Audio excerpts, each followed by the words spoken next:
Stream elements. Dewey Hung 2H is now live. Streaming Europa Universalis 4, Aztec number 4, history banter, new alert, new TTS.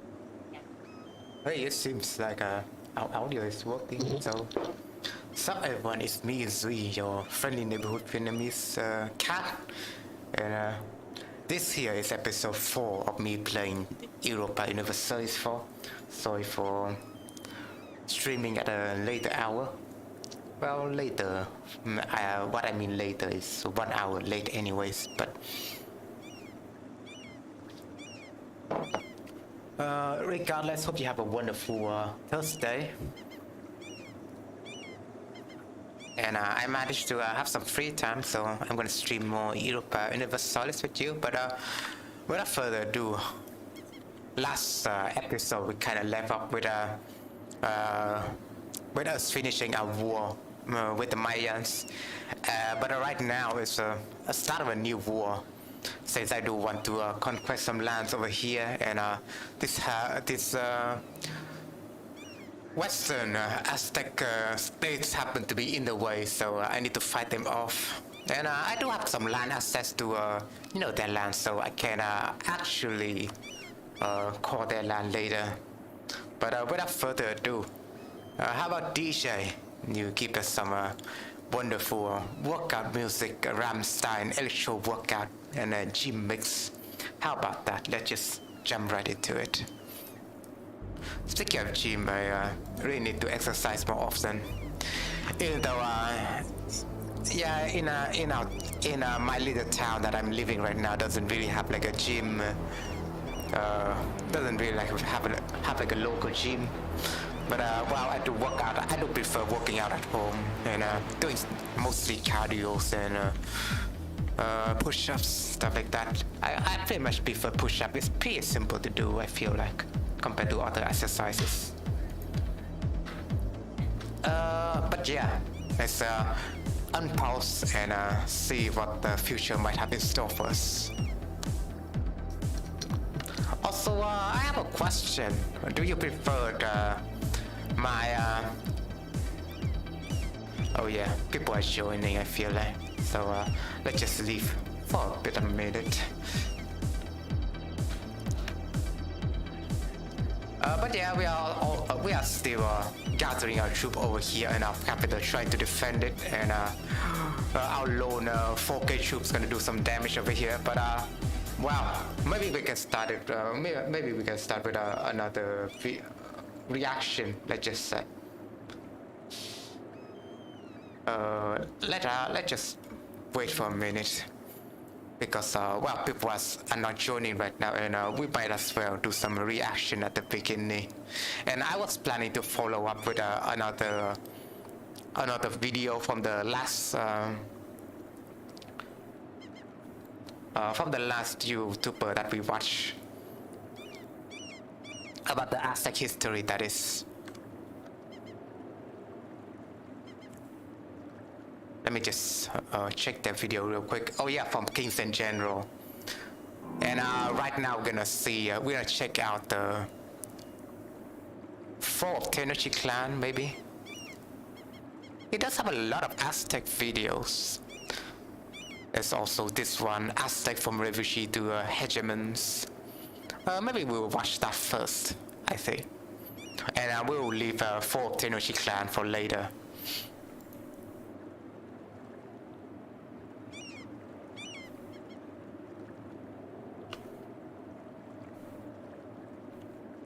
And yeah, if you want to check out the original video, I will leave you the video's link to a Kings and General channel later in the description. Right now I'm gonna give it to you through the chat window, the links to the video that I'm reacting. But without further ado, let's jump. Let's watch and see this video out because I really want to learn more about Aztec history. Cannot install update. What the heck is this? Windows 10 is Windows 10 in my laptop.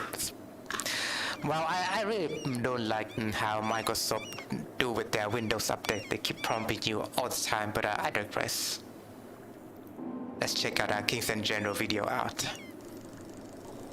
In the middle of a marshy island, so useless that the 1 million people living in the lands around it... Or maybe you can hear the audio, right? Or maybe I need to turn it up. ...saw no reason to claim it, rose an empire of people with such a fierce will that they... And that us! Surprise, surprise. ...smashed every obstacle placed in front of them and conquered their world. Gold, silver, feather... Also, my vassals goes to Alcala is going on a rampage right now, as you can see. I will leave them to it, I feel like. Chocolate, bark paper books, and lines of captives destined for sacrifice streamed into the metropolis that was Tenochtitlan, along its innumerable streets and canals. This constantly moving anthill was the center of the Aztec Empire. This is the story of how a destitute people conquered their world. By the 13th century, Mexico had already seen the rise and fall of great urban civilizations, such as the Teotihuacanos and Toltecs. Called Anahuac by the Mexica, the Valley of Mexico was home to... Also, that Lake of Texcoco, I see. Tlaxcala is not Texcoco, but oh yeah, this Texcoco. You can see the province of Texcoco right here. And yeah, that is the Lake Texcoco, now that I realize, alright. Alright, makes sense, yeah. But the shape, at least in this mod, the shape of the lake is also pretty accurate, I feel like. Pretty accurate. Over 1 million people, making it... Also, again, with the Age of Empires, you know, sound effects. One of the most densely populated areas on Earth at the time. It had been a hub for urban civilizations for thousands of years. Now, 2 new states had achieved dominance over the region. Culhuacan, located in the south, and Azcapotzalco in the northeast. There's actually a lot of small metropolitan area around the lake. Well, now that we realize it, right, it's not just one city. There's also Tenicaya, Acetuaco, Trasapec. There's a lot of different cities around the lake. Now that we realize, right. Very interesting. It was into this already long-established world. I know, it's like the most metropolitan areas in the ancient Mesoamerican, you know, areas. I think to some sort of extent, it kind of is. You know, just imagine, that's one little lake that I caught, you know. It just happened to be there's so many different civilizations around it. Probably because all the rivers are flowing to the lake, so it kind of jumped into, you know, the conclusion here. Because there's so many rivers flowing to that lake, you know, that's where all the civilization might, you know, hang around. And hey, Drafts and that, and Kata, thanks for coming to my channel. Hope you enjoyed your stay. That the Aztecs suddenly entered. They were the last of the nomadic tribes to migrate into the valley from the north. The valley was already quite full, and so the Aztecs were repulsed and ejected from wherever they tried to settle. They may have spoken Nua, the language of the great Toltecs, but other than that, they were completely alien to the civilized inhabitants of the region. The Aztecs, however, brought an unmatched skill in warfare, and soon found themselves fighting as mercenaries for both Culhuacan and Azcapotzalco. So yeah, interesting. I mean, it makes sense, but now we know they start as a mercenaries kingdom. Okay. Yeah. But their penchant for violence and sacrifice soon disgusted their employers. After sacrificing the daughter of the king of Culhuacan, the Mexica were driven into Lake Texcoco. Their patron god, Huitzilopochtli, had promised them that they would Also, so that's their gods. Probably I need to refer to, this our gods later on, right? Who is so Pochtli? Who is so Pochtli? Oh, I think I can pronounce it. Who is so Pochtli? But I need to remember the name. That's our god right now, with the Aztec gods. would find their true home when they saw an eagle poised upon a cactus, eating a serpent. Upon entering the blue water of Lake Texcoco on a miserable swampy island with little arable land, no wood nor stone, they saw their god's sign. They settled there in 1325, but it would be another 50 years until they were organized enough to name a king, a Camapixtli. Barely a century later, this destitute people had soaked up the culture of the region, named themselves as the successors of the Toltecs, and began an incredible series of conquests. So they start their small kingdom by conquesting around the lake, right? For some reason, there's so many different civilizations around the lake. So I need to micro my armies a little bit.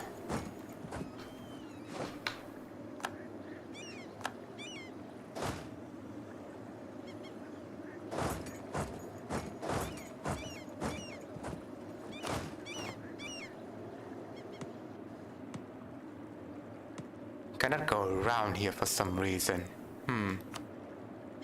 Because I don't have military access, probably.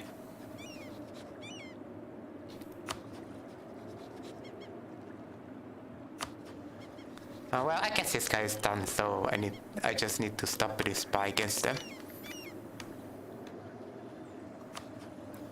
Gonna ask him for military access.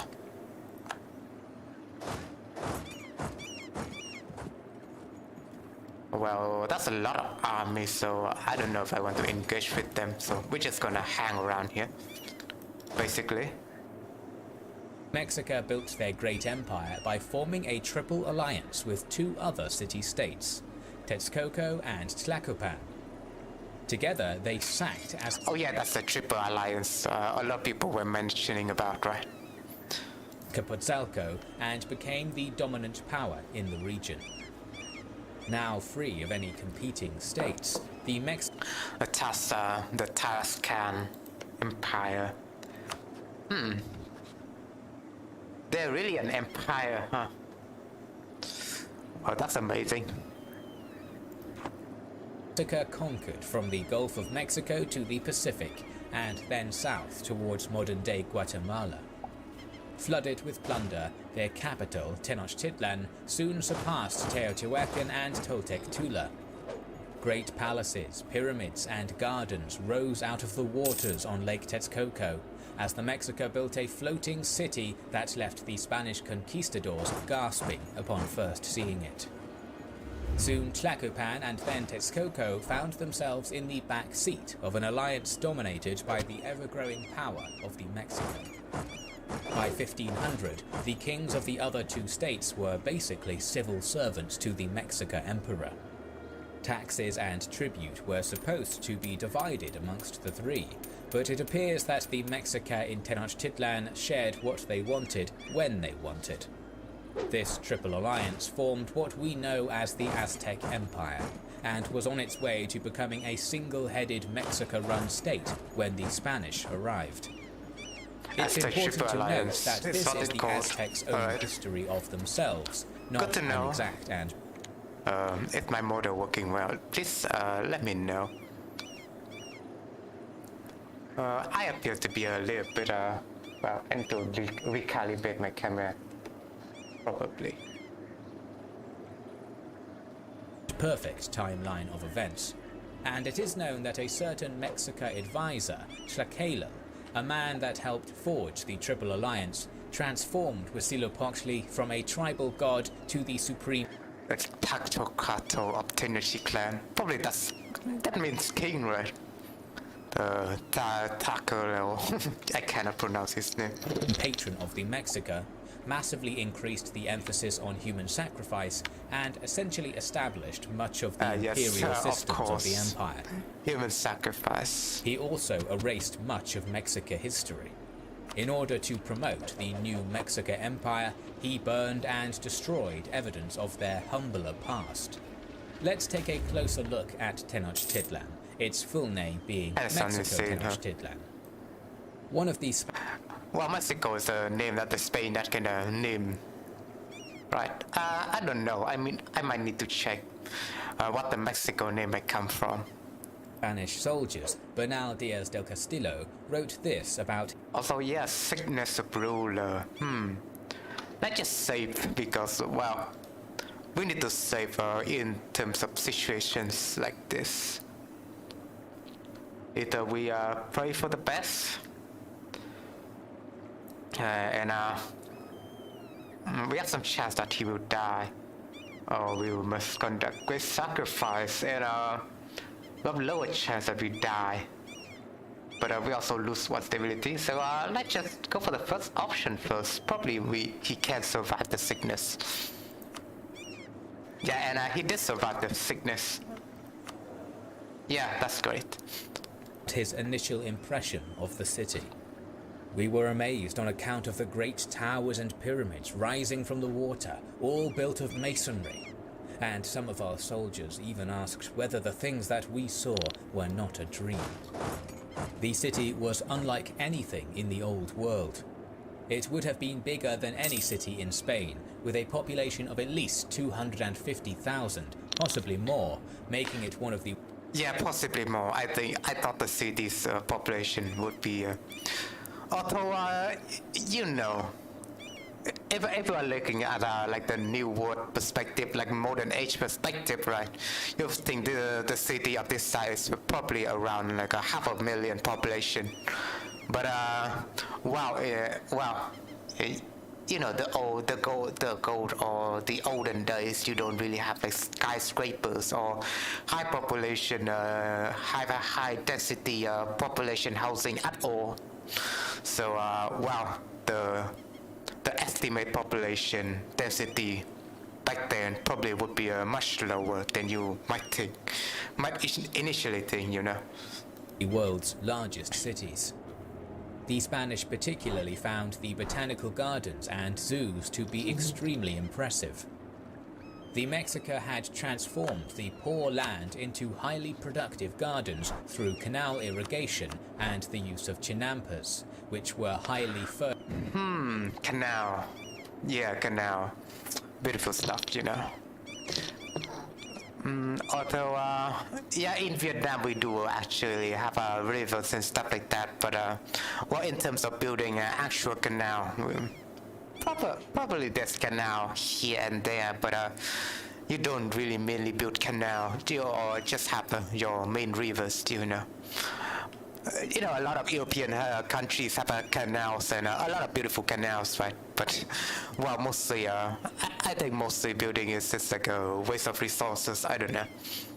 Because, well, you have your local rivers, so just follow your local rivers, maybe. Don't really get the use of a canal just yet. Fertile artificial islands.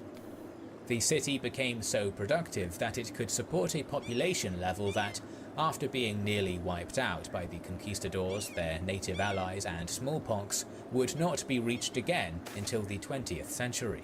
And hey, Oliver, thanks for coming to the channel. Hope you enjoy your stay. And we'll see the Blight of Texaco. So I guess the Blight down here. All Kingdom of Tenochtitlan suffer in war, but those provinces which lie in the path of the enemy suffer worst. What appears to be the soldiers or a commander as a convenient source of supplies is often all the common people have. The outskirts of Texaco has been plundered in this war to the point of starvation. They are now reaching out for the government to aid them in recovering, lest the suffering of Kingdom of Tenochtitlan drag upon for years past the eventual peace. Although I don't think we haven't started this war for... We haven't engaged in this war for like a year, but still. So we can we can afford to spend some money. So maybe we just spend some money and let that be over with. The citizens used the canals for transport as much as they used the streets. Hernan Cortés speaks of the people talking as they go along, some on the land. Oh yeah, and I need to replace Montelucas. But I need to think of a new Aztec name for him. Let's just say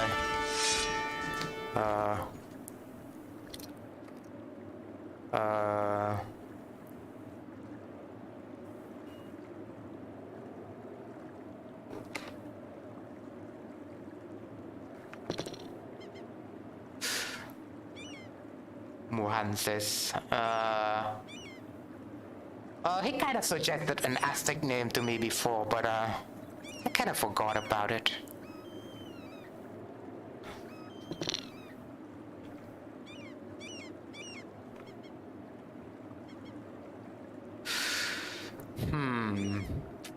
Let me just remember.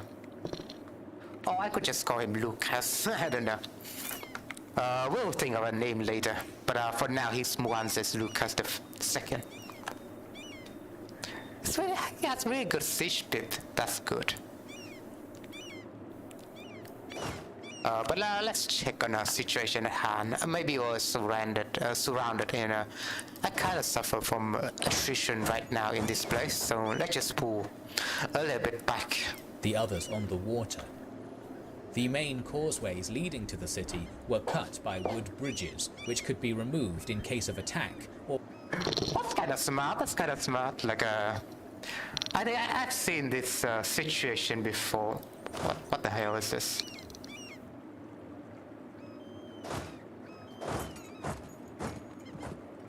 What the hell are they doing? Hello? I need to save the game. Let's see if we can survive this assault.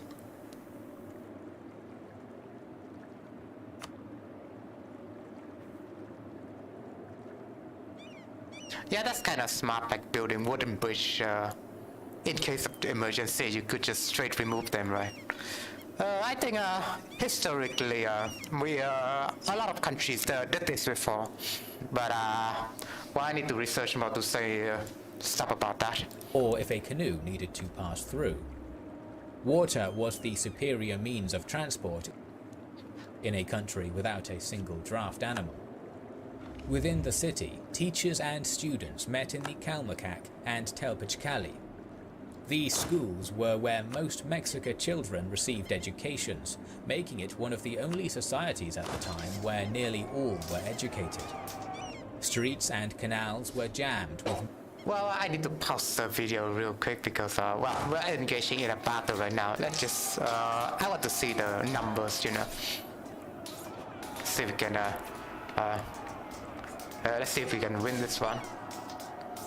We do have less armies compared to them, but we do have the terrain advantage. Probably we will win. Probably we will. I do have more advanced technologies, and I do have my troops are generally better. I feel like we do wait for this reinforcement as well. There we go.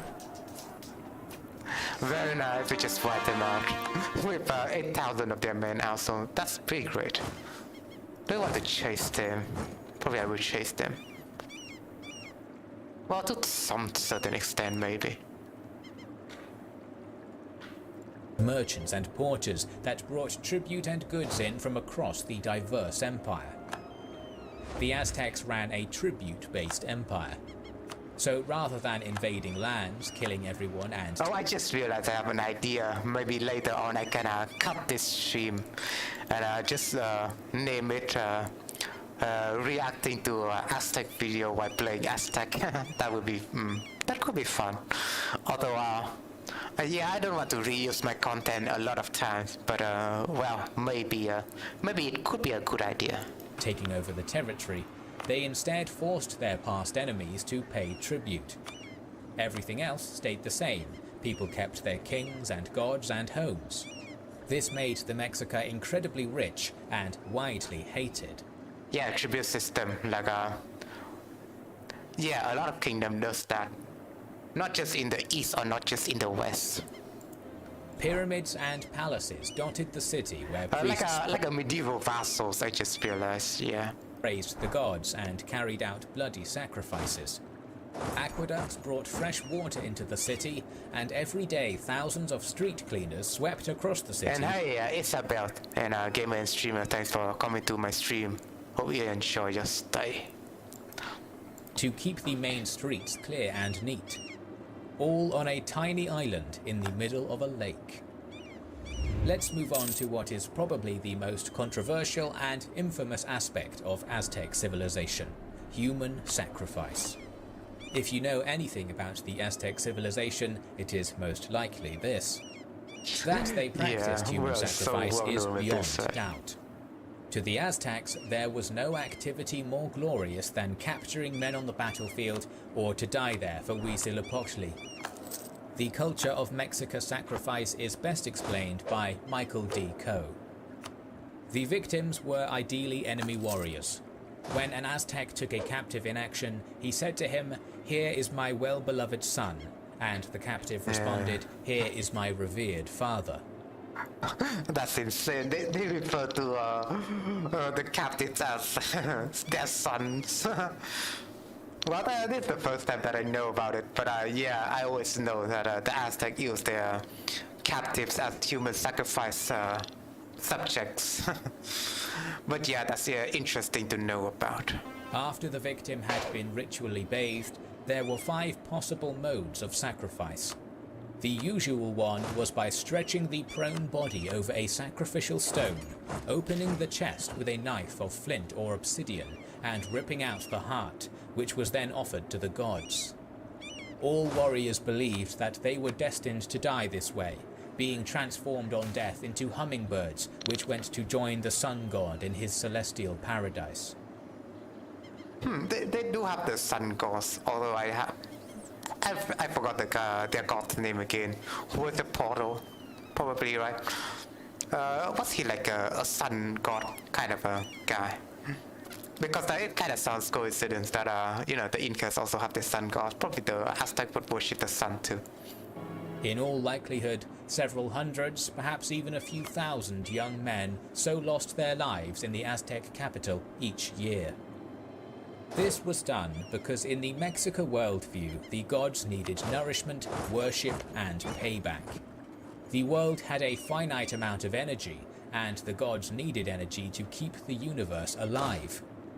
Thus, energy had to be released from living things to pay the gods. It was necessary in order to ensure the sun rose each morning.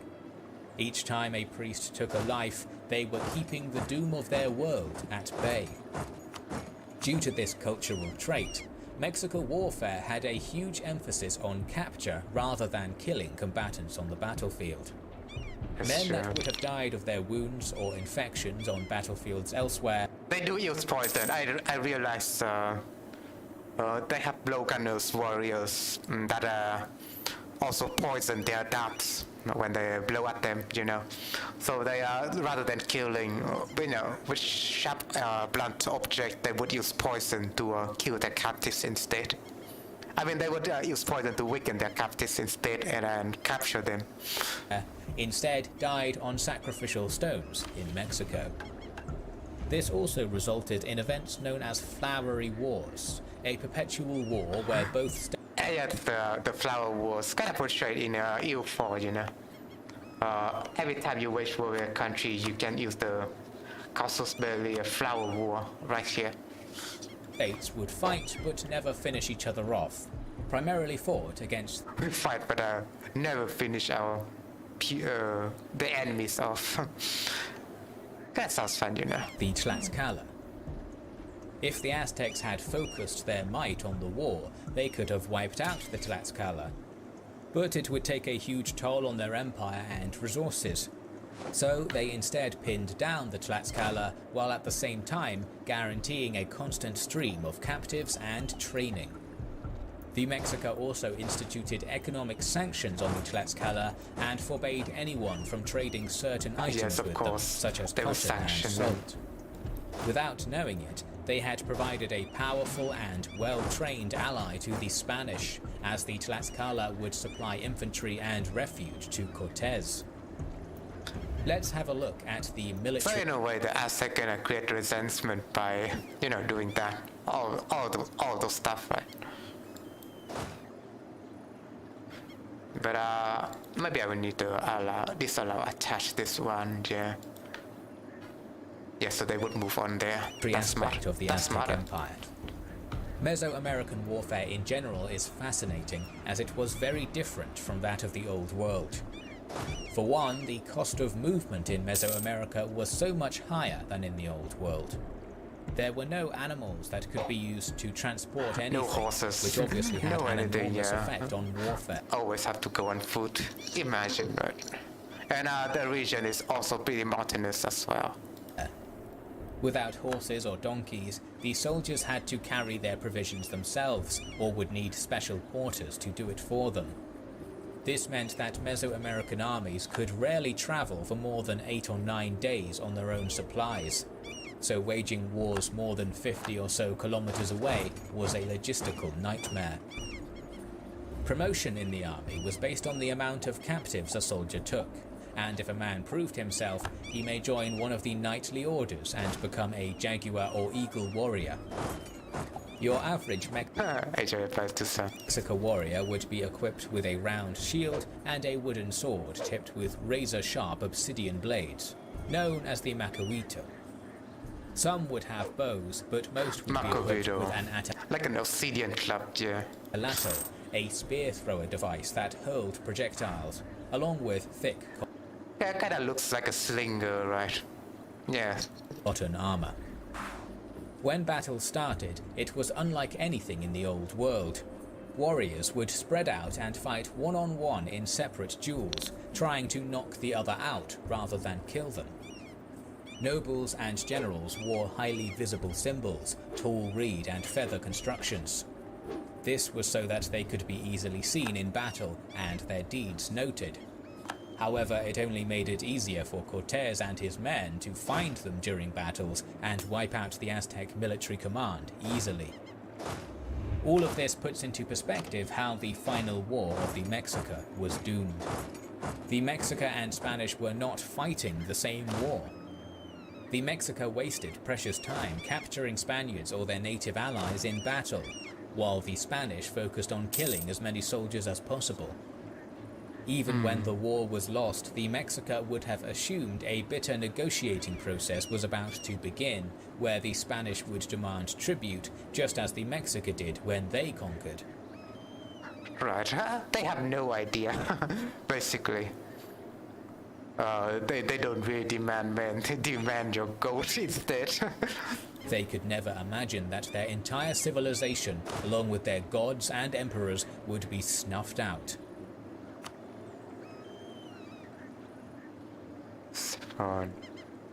That was a video, although it's a bit short, so maybe we can move on into another video, I feel like. Well, we could look at the Mayans, probably. He does have some video about Mayans as well, so that's pretty fun. Because, I think historically we know more about the Aztec rather than the Mayans, so we could check a Mayan video out.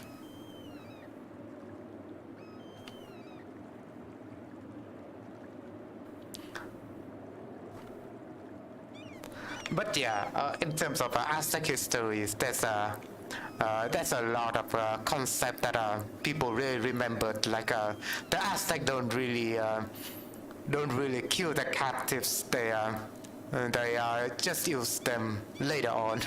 I mean, they do kill them, but they use them later on. And in a war, the Aztec doesn't demand you gold or resources or anything. They just demand you pupils to be their sacrificials instead. That's the prolific thing that we remembered about the Aztecs. So without further ado, let's react more to the rise of Maya by kings in general.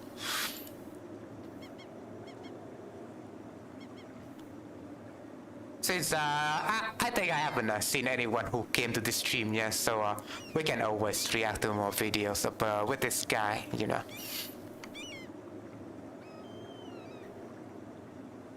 Deep in the Yucatan Peninsula lie ancient stone cities reclaimed by the jungle, where a calendar dominated I lives. didn't show you the screen, sorry about that.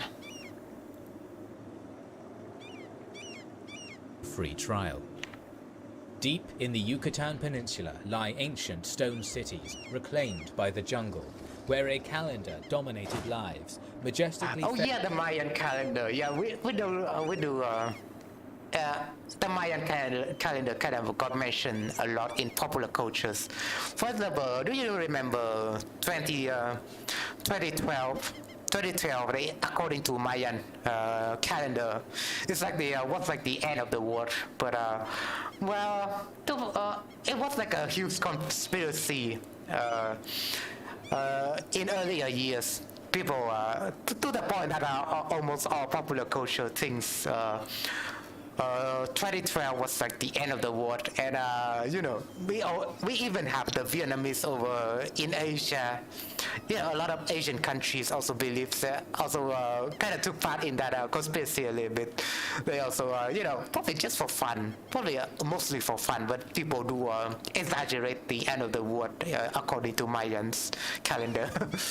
And 2012 was some kind of a year, I think. A lot of people did freak out. Feathered kings ruled like gods, and tall stone pyramids soared above the treetops. There in those jungles stand ancient stones, etched with dates and writings that tell the story of one of history's most fascinating and dynamic civilizations. These belong to the ancient Maya. The Maya have a 4,000-year-long history, something that is near impossible to realistically cover. In this video, we will look at who the Maya were and the intellectual achievements that made them one of the most remarkable civilizations of their day.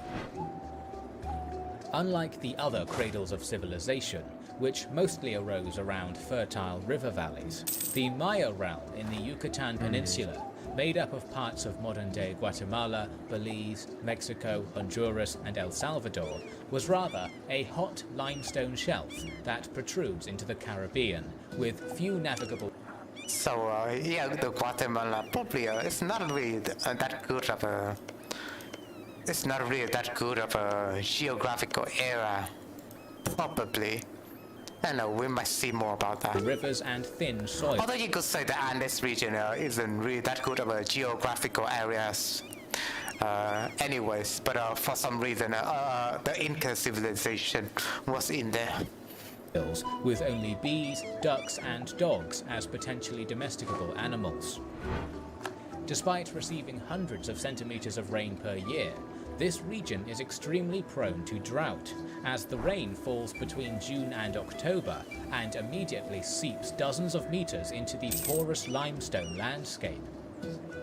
The region is dotted with water-filled sinkholes and swamps, but they are too salty to drink from and cannot be used to water crops. It was remarked by a US-Mexican research team that the Maya environment was geochemically hostile and more resembled settlement on the Moon or Antarctica than most other terrestrial habitats.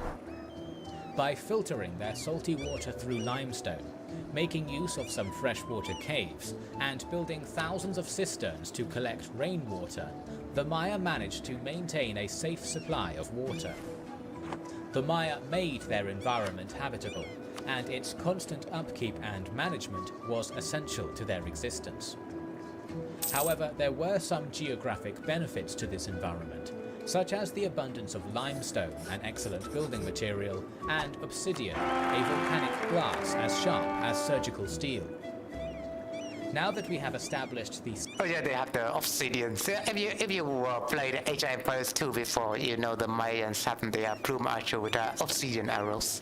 Setting in which the Maya developed... Also, we do have a new heir, and it's a girl, so let me think of a name for her. Although it would be really funny if I name her Muriel. But well, I could name something after Martin Lucas, but I also made him a general. But this time it's a girl, so I might think of a different name. Well, we could name her.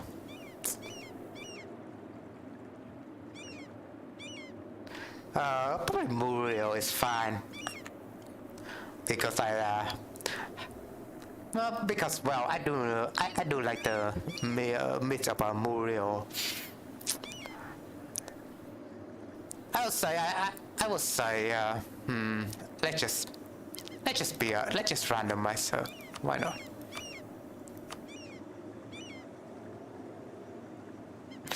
Or add Muriel on top of it.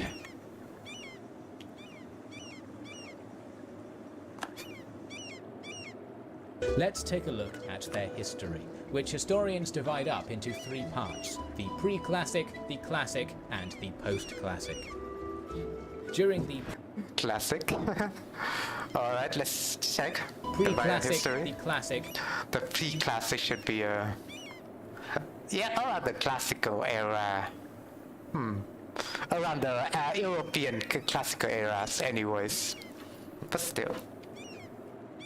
And the post-classic. Post-classic is more like before the Europeans arrive.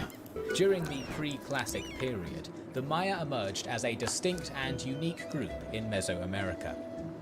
Between 2000 BC and 300 AD, we see city-states begin to emerge under the rule of divine kings and queens, transforming the area into something very similar to ancient Greece, along with a similar amount of Shakespearean drama and conflict. It is during the pre-classic that we see the rise of city-states such as El Mirador, an enormous city-state with a population that could have totaled around 250,000 people. El Mirador was home to El Tigre and Ledanta, pyramids comparable in size to those at Giza. Yeah, I guess in a lot of popular cultures, the Mayans built a lot of pyramids. Although for some spiritual reason, I might not know. Also, the Aztec do build some sort of similar pyramids, but they're mostly probably the Aztec would be mostly decentralized states compared to the Mayans. Unlike the Aztecs or Inca, the Maya never formed a united polity. There was never a Maya empire, but rather dozens of unique and competing. Oh, probably I would say the opposite. So yeah, my bad on that. So the Aztec is more centralized compared to the Mayans. You would say the Mayans Confederacy, right? City-states. So yeah, imagine. They are more decentralized than compared to the Aztecs. United by a common culture, language family, and reliance on maize. By 300 AD, the Maya entered what we consider to be their classic period. An explosion of activity commenced as powerful city-states began to arise, along with massive irrigation projects, beautiful stone monuments, and gorgeous plazas. The Maya writing system became widespread, and it allows us to read about the Maya in their own words. Tikal, one of the most powerful classic Maya city-states, has dozens of examples of this writing. By reading the stelae located across Tikal, we can learn of such rulers as Yekin Khan Kawil, or Sun Sky Rain. He ascended to the throne on the 8th of December 734 AD, a date we are certain of because we can rely on the advanced Maya calendar dates inscribed at the site. Tikal, like most Maya cities, was constructed around plazas, the center of the city where the main ceremonial places, temples, pyramids, and ball courts were. Under the rule of Yekin Khan Kawil, one of the most famous structures of Tikal, the Temple of the Great Jaguar, was built. This massive 47-meter tall pyramid was dedicated to his father, who was buried within it. It soared above the treetops and could be seen from across the city. So, how did the Maya construct these incredible stone structures? Maya architects had invented a concrete-like fill. They piled up rubble and limestone-rich mud to form an incredibly durable foundation. The foundation, which initially appeared rough and ugly, was then covered with another invention, Maya stucco. This was a white plaster made of limestone-covered rubble with a smooth finish that could easily be So, the aliens built it, probably. But funny jokes aside, the foundation of their architecture is pretty sophisticated, I must say. molded into works of art. Once this process was complete, the pyramid or structure was usually painted a bright red color.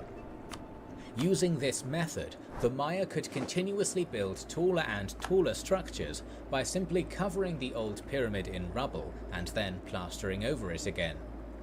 Thus, over thousands of years, So it's like a layer on top of layer on top of layer. Very funny. It kind of sounds steampunkish, right? A lot of steampunkish machine just adjust layers on top of layers of machinery. So kind of imagine it like that. Maya cities constantly grew by paving over themselves. From the top of these pyramids, rituals and ceremonies were carried out in full view of the city they towered above. Priests painted a bright blue color, and kings, or a house as the Maya called them, would carry out these vital ceremonies, many of which needed to involve the most sacred substance in the Maya universe, blood. In the Maya worldview, the gods created everything and therefore demanded something in return. This debt to the gods could be paid in many ways. Their dancing, burning of incense, and even elegant words could be offered, but blood acted as the ultimate payment. Yeah, I mean the civilization around the Mesoamerica always sacrificed, Although I think a lot of primitive or pagan religions also sacrifice, peoples. I think to the extent some pagan European religions also sacrifice peoples.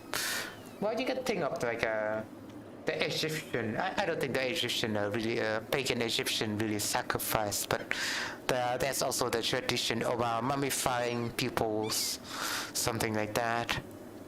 The pagan. Well, maybe the some pagan African tribe also sacrifice peoples. But on the contrary, I don't think the Inca Empire, the pagan interior religions doesn't really do sacrifice, but they make golden idols and stuff like that.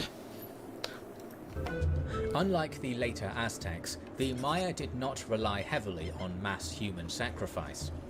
Instead, the most common offering was to pierce oneself, bleed into some paper, and I need to rewind a little bit. Let's just hear what he says again. Acted as the ultimate payment. Unlike the later Aztecs, the Maya did not rely heavily on mass human sacrifice. So it's not really heavily, but well, they did do it to some certain extent. Yeah, I kind of misinterpret that. I kind of misinterpret his word. They do sacrifice, but not in the way the Aztec do it, or not heavily like the Aztec do it. Instead, the most common offering was to pierce oneself, bleed into some paper, and then burn that as an offering. So yeah, to the extent it's like a ritual where you use your blood as like some kind of symbolism, but not to the extent that you kill an entire person for it. Kind of sounds more humane if you think about it. However, sometimes the gods required more. It was vital that the gods were provided with enough energy by way of sacrifice, or else the Maya world would cease to exist. As human life was considered the most sacred and precious thing in the world, it therefore meant that a human life was the most powerful offering. Commoners were rarely, if ever, sacrificed, as they were not seen as worthy enough for the gods.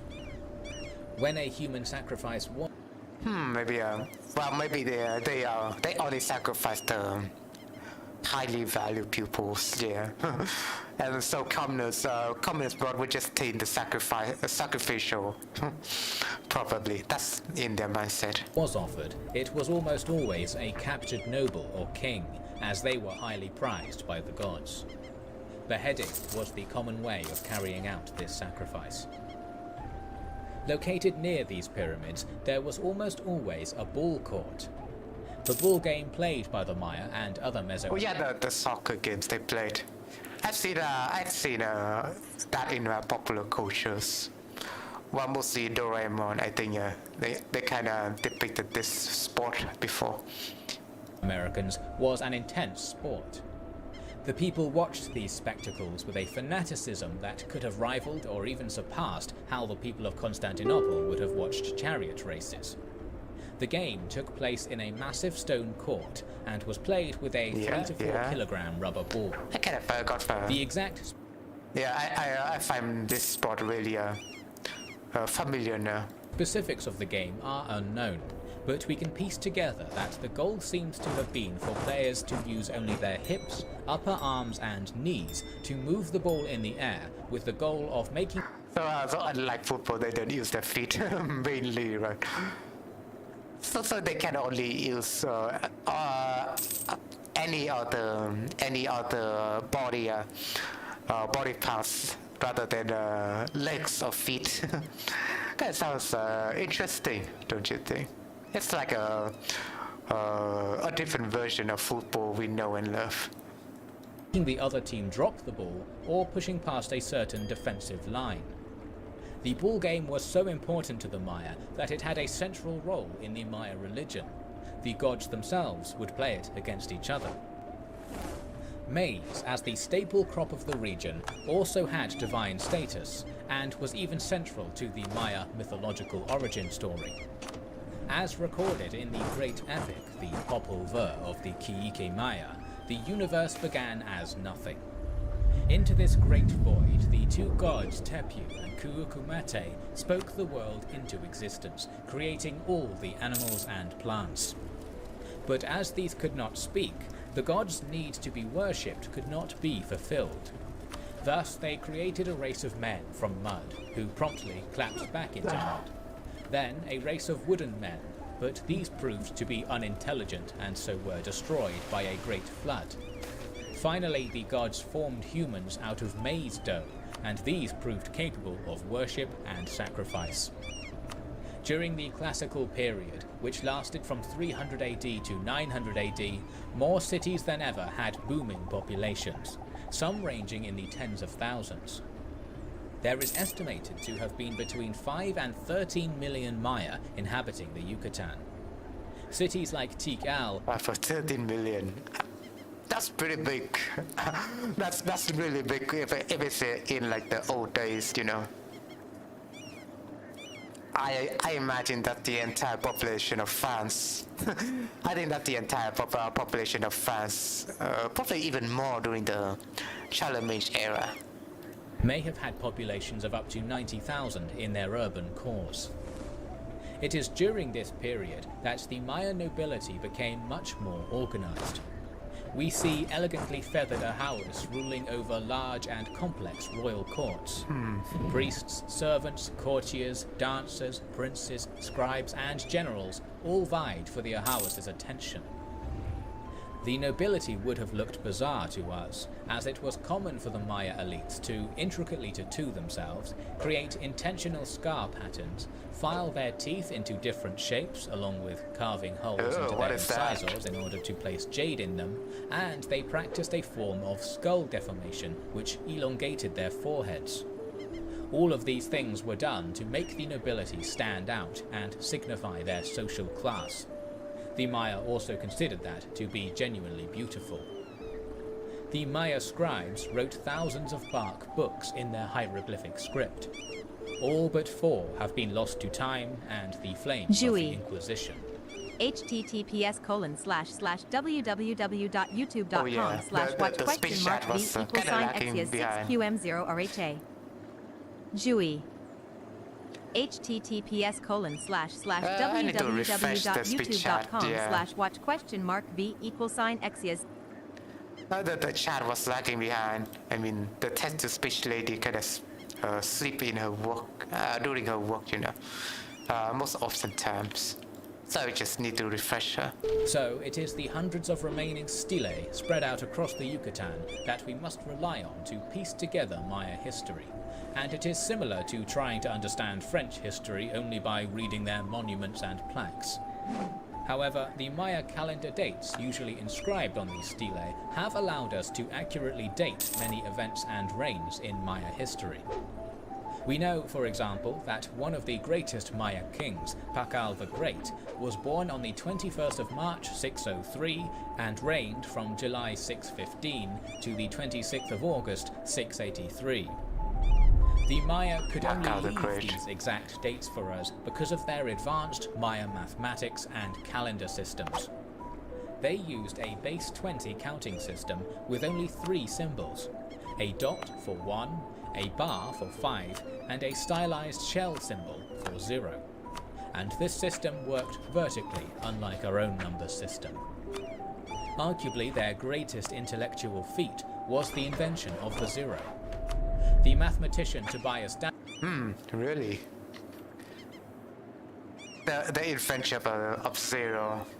I do remember that the Indus civilization kind of invented the number system, right?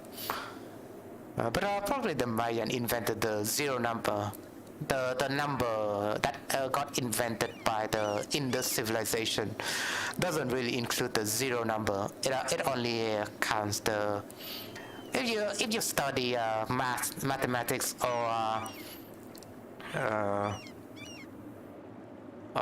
computer science, they would call them the integers. The integer numbers only count from 1 and onwards. But the numbers also doesn't really include 0. So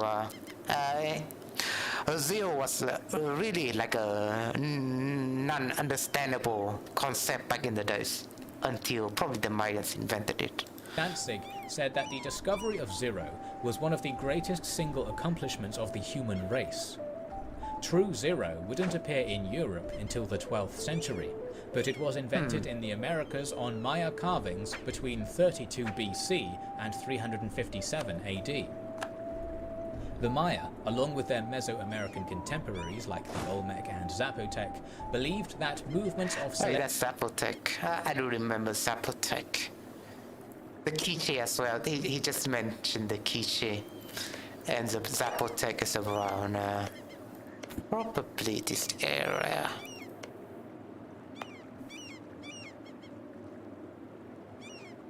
Oh yeah, that's Zapotec right there. But at least in this mod, he's not really Maya. He follows Aztec religion instead, so probably it could be in between. Celestial bodies, such as the Sun, Moon, and especially Venus, could influence their daily lives. In order to track these, the Maya had to continuously watch the skies and develop a calendar capable of keeping track. Oddly enough, the Mesoamericans developed 3 calendars: a solar calendar of 365 days, a sacred calendar of 260 days, and the famous long count calendar that tracked every day uniquely from the 11th of August 3114 BC. Using these calendars, the Maya could calculate dates millions of years into the past or future, and thus track the movements of planets and celestial bodies over long periods of time. The farthest date They were pretty astronomical civilizations. calculated by the Maya was a period of 23,040,000,000 days, which is about 63 million years. While the Maya were intellectual giants... 63 million years? That's the day when the dinosaur died, right? And after that, of their there are a lot of different mammals. 63 million years ago, The right? date calculated by the Maya was a period of 23,040,000,000 days, which is about 63 million years. So they could have predicted the death of the dinosaur, probably. While the Maya were intellectual giants of their time, politics, greed and ambition still dominated the lives of the upper classes. I kind of feel like there's a correlation between Mayan civilization and medieval Italy. Because, well, if you compare to medieval Italy, there's also a bunch of small city-states. In the case of Mayan Confederacy, there's also a lot of different city-states, and they are mostly decentralized, or they are mostly, independent from each other. So, kind of feels like independent republic and monarchy. Stuff like that kind of feels similar to HRE, the Holy Roman Empire. The Mayan civilization kind of similar to the Holy Roman Empire and the medieval Italy, of course. These will come to a bloody peak in the next episode when two Maya superpowers will smash against each other in the Great Maya Cold War. Interesting. But yeah, that's basically the classic era, at least the pre-classic or the classic era of Maya history. So yeah, pretty interesting. Do give it a watch. I put a link into my video description. But for now, let's just focus more on the game first. I do feel like a bit tired today, so probably we need to finish this work quick.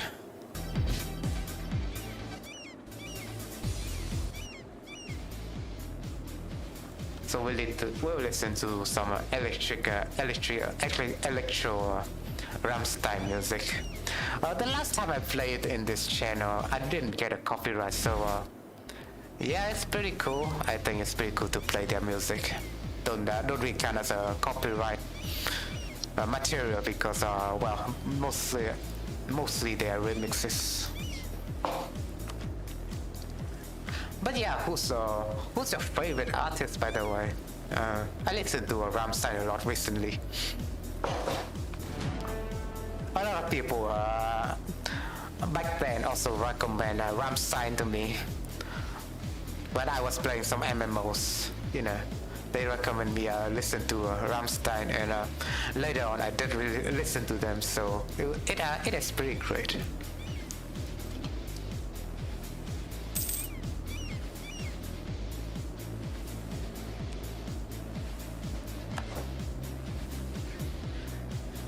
Most of the music you hear today just gonna have no lyrics because they are remixes and they are mostly instrumental instead.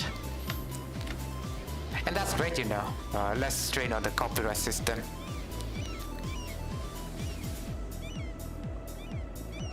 I do want to advance more into their territories. I must say, probably we could occupy this area.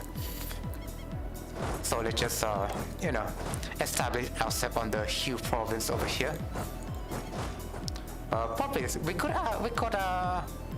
command Saffron to take over the city of Colima. That's what I'm planning to do. And that's nice. We just take over this city, so probably we'll move on into the city of Colima. We're just slowly advancing, in terms of our conquest. We don't need to prolong it or anything. Although we might actually don't want to prolong it because our doom is ticking, right? But we could go easy. I think a lot of time we can go easy, so that we wouldn't be straining our manpower that much. I think it's safer. It's a safer approach. Also, we do have a diet that I need to finish. I could revoke a patron of the art right now, so probably that's what I'm gonna do. Just gonna pick it up again. So we'll have bonus prestige and increase manpower in Terror Clan. So probably I will do it right now. Although I was waiting for the prosperity to be 100%, but well, maybe we don't need that. It's just a slight discount if you wait for it, you know. Although we could expand infrastructure, but I don't think I would do that because expand infrastructure is kind of expensive in this mod. I'm just gonna boost it up a little bit and then just call it a day.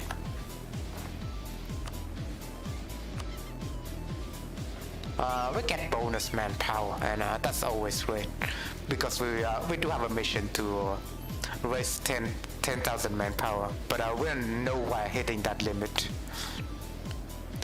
I do see some of the armies are taking over my vassals' land right now. We could probably give it a little bit of focus once we conquer all these cities, I guess. It's just a non-issue right now. I guess it's a non-issue once we conquer all their provinces. They will just surrender no matter what. I think they're mostly wasting their manpower over here, trying to kill my vassals, but I guess I don't really care about them. We could let them suffer, I guess. They are the Mayans, so who cares about them? No, we could still use them as a sacrifice for our sacrificials later on, but well, for now, there's a sacrificial pawn to the enemies, so we can be focused into more important matters. And that's great thinking, you know. Only a great strategy would think like that. I mean, only a great strategist would think like that. I'll just advance my front line over here.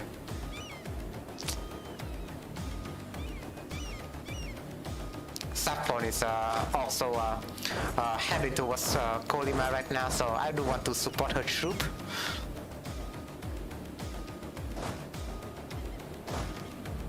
Well, we could leave some armies behind like this, and I just march this one towards Kolima.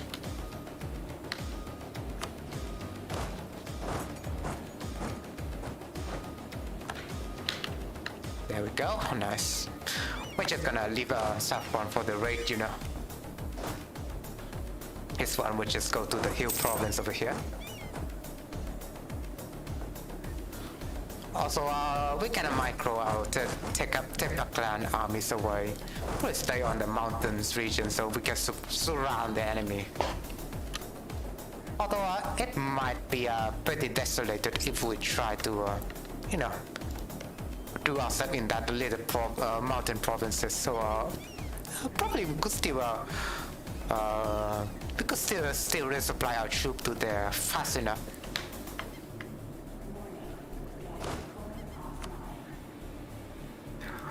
I did use this music for Million Dawn playthrough. I think it fits perfectly. Kind of like a modern electro music, right? That's what I later do a lot. And we had a new agenda, so let's just check it out. We'll get some ducats by... isn't that great, like a Tapo clan? Oh, it's in that area. Although I want to increase the production value of Telolo clan. But you know, the neighboring province doesn't really pose that much of interest to me. We could improve some manpower in Tenochi clan. I guess that's what we do because, well, we always need for more manpower, right? Maybe this development could be increased once we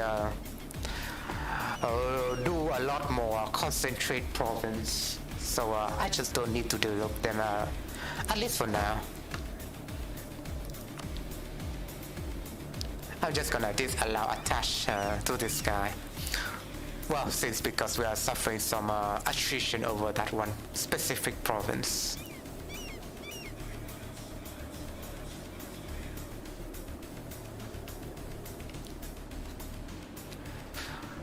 But yeah, we're slowly making gains. Although you know, if you prolong it, our doom will just go up pretty quick. Although we do have a doom reduction event from time to time, so I think all are pretty fair. Although you don't want it to go above like 60 for example.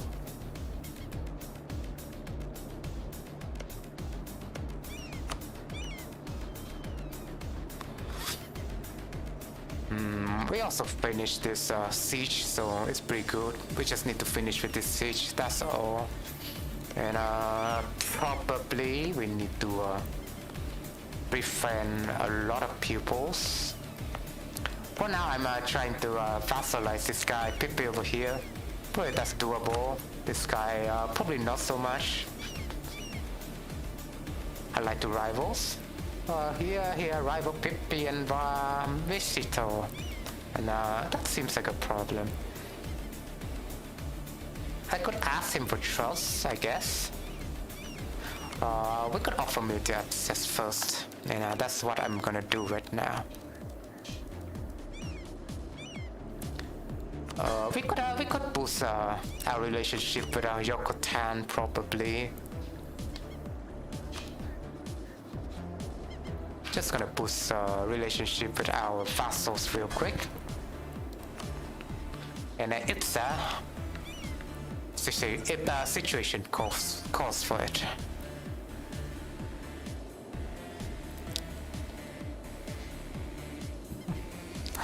And I think it's pretty funny that Mistake is kind of stuck over here. I don't know why, but they don't really even move. Probably they lack the motivation to even do anything.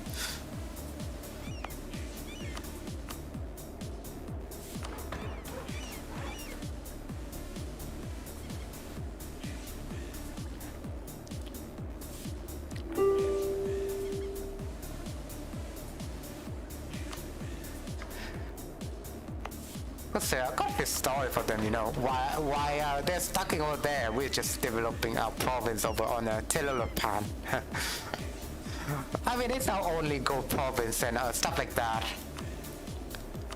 And I kind of feel like it's a pretty... I don't know why the EU4... the EU4 starting Aztec has a lot of, at least in the vanilla EU4, there's a lot of gold province in the Aztec region, but in this mod version, not so much. But you also have like all the stuff like a silver province right there and there. You have a gold province over 2 gold province only, but mostly you have a maze over on Tenochi clan or Texaco, probably because they don't really rely on gold that much. You know, if they are a primitive civilization, what use do you even have for valuable resources like gold? They will be mostly for jewelry and stuff like that, right? Also, yeah, gold over on Baketas as well. Something like that.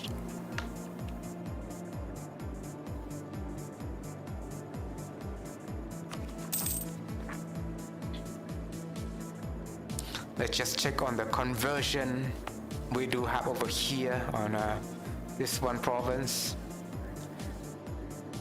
We'll finish it for... That's pretty slow. Monthly progress about 0.6%. Because the kosher and the colonial core. Well, what can we do to boost the conversion rate? Oh, we could do this one. We need to do this one. But we need to have our religion reform first, so pretty hard to do. At least for now.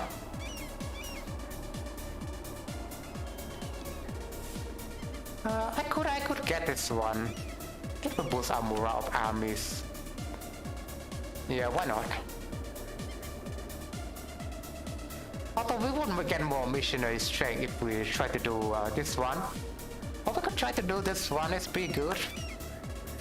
Since, you know, it's free loyalty equilibrium. Yeah, 1% more conversion rate is pretty good.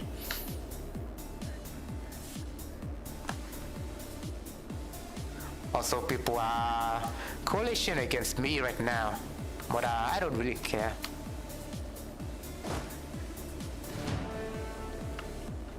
Don't really like him to attach to that one specific province. Although I could allow him to attach to that army instead. But we're just sieging away, you know, slowly but surely. I guess slowly but surely we'll take over their provinces, you know.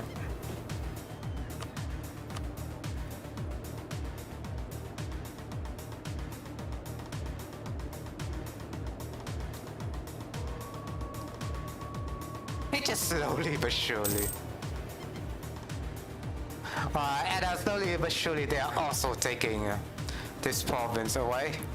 So we might want to have some reinforcement for that. Probably they do have some ideas against that. The Duchy of Totonac, so maybe I would just I'll just signal. Oh, also I do have vassals over here, they could help me out, I guess. I could signal Totonac to go after this, I guess.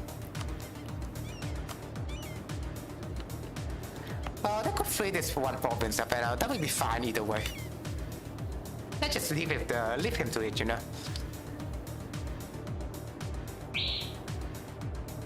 My vassals, I could always use my vassals manpower instead. Why not, right? When you can exploit them. Because when you reform, you lose all your vassals anyway, so this is the only way to do it. The only way to exploit your vassals a little bit more. Get something more out of them, you know.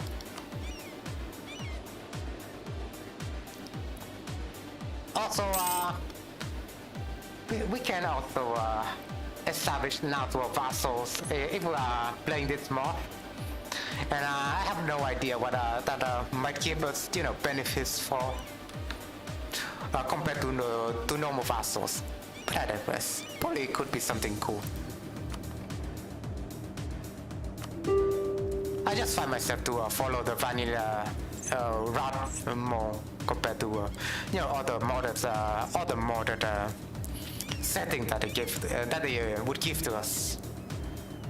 They're engaging right now, so yeah, let's just watch that. Their armies are pretty much in par, but well, they do have terrain disadvantage, and they do have more troops. I mean, our allies have more troops, so they will just get screwed. And we got that freed, and they just got stack wiped, you know.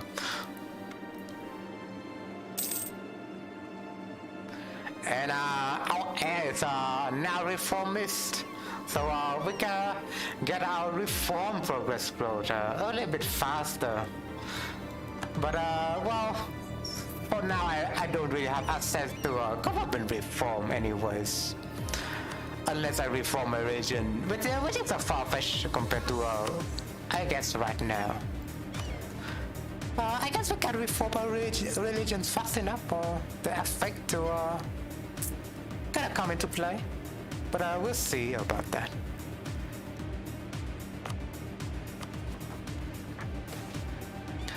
Sack of Coleman.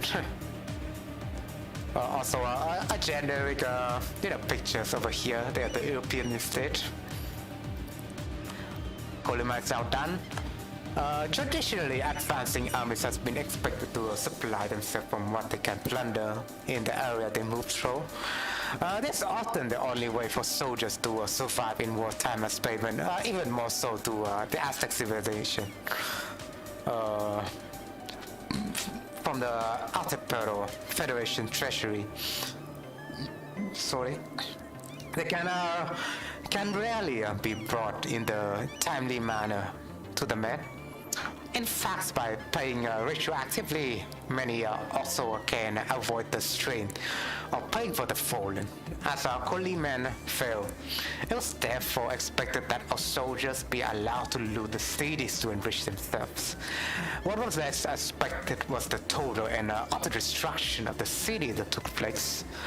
Well, obviously, refusing to allow orders of our men to descend upon the helpless burghers, doing despicable things and ruining the areas for a long time to come. But we have the option to increase our army professionalism, or we just gain something out of them immediately, although but we do have some army professionalism, so we don't want to waste that. And so we're just gonna gain more professionalism. Why not? I do want to invest long term into my armies after my getting my professionalism up.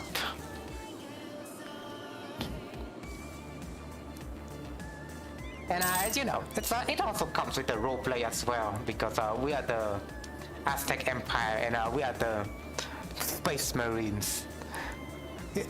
You know, a lot of people actually reference Warhammer 40k universe and saying a lot of nations Space Marine when their troops are really strong compared to other troops, like the Prussian Space Marine, for example.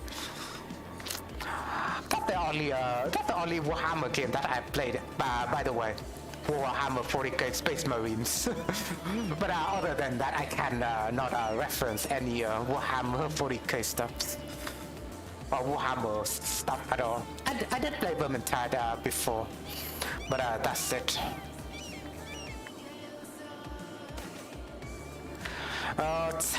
Tanunani reputation tarnish.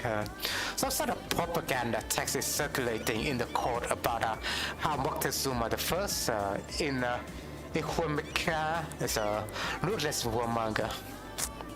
It breaks the reputation. Execute someone for this. Although we don't want to lose stability that much.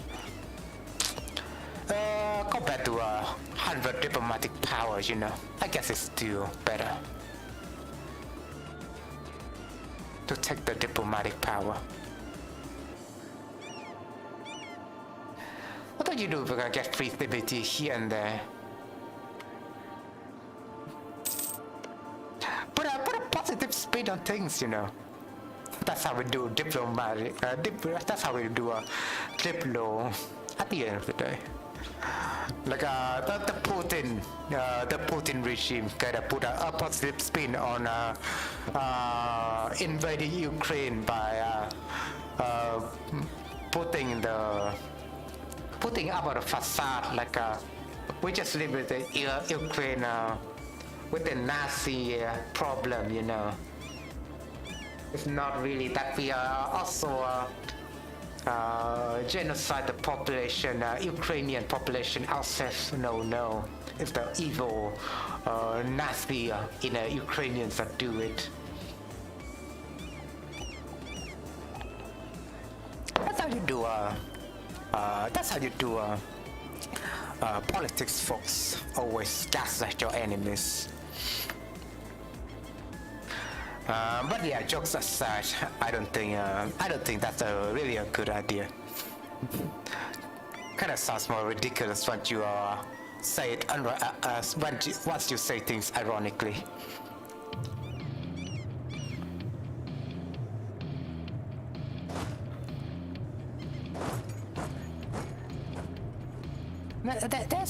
There's some battles going on over there, so I might want to resupply over there. Also, we do have some reinforcement heading over there anyways. By resupplying, I mean just pull our ship back to that areas. We do have the train advantage over there, so we might want to watch for this. It will be spectacular. We do have a strong leader in our hand as well. This guy's pretty strong. No top laner, as well. 3-star general. So, you know, he's the real deal. Amazing. Which is with triple armies compared to their size. They're still holding significantly, so you can tell those troops are really strong.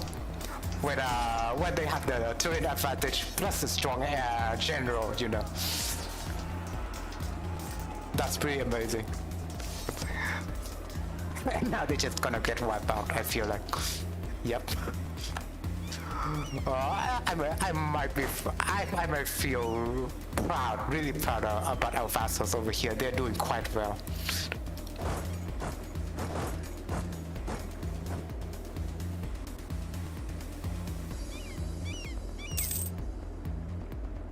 Also, I'll choose a spy with some nation, so I guess good deal. Mostly the nation that I have vassals with. I already vassals them, you know. We could wait for with this guy.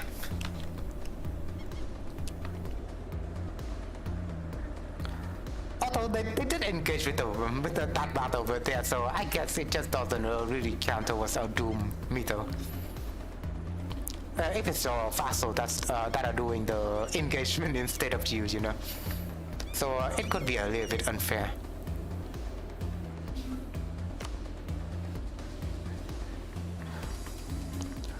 Also, I haven't checked out the stream that the new YouTuber that I've recommended it that I've recommended to you in the past.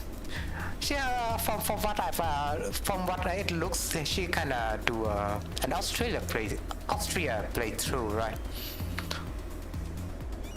But other than that, I don't know what Austria playthrough kind of like. Anyways, don't really have the need to watch that again, but still.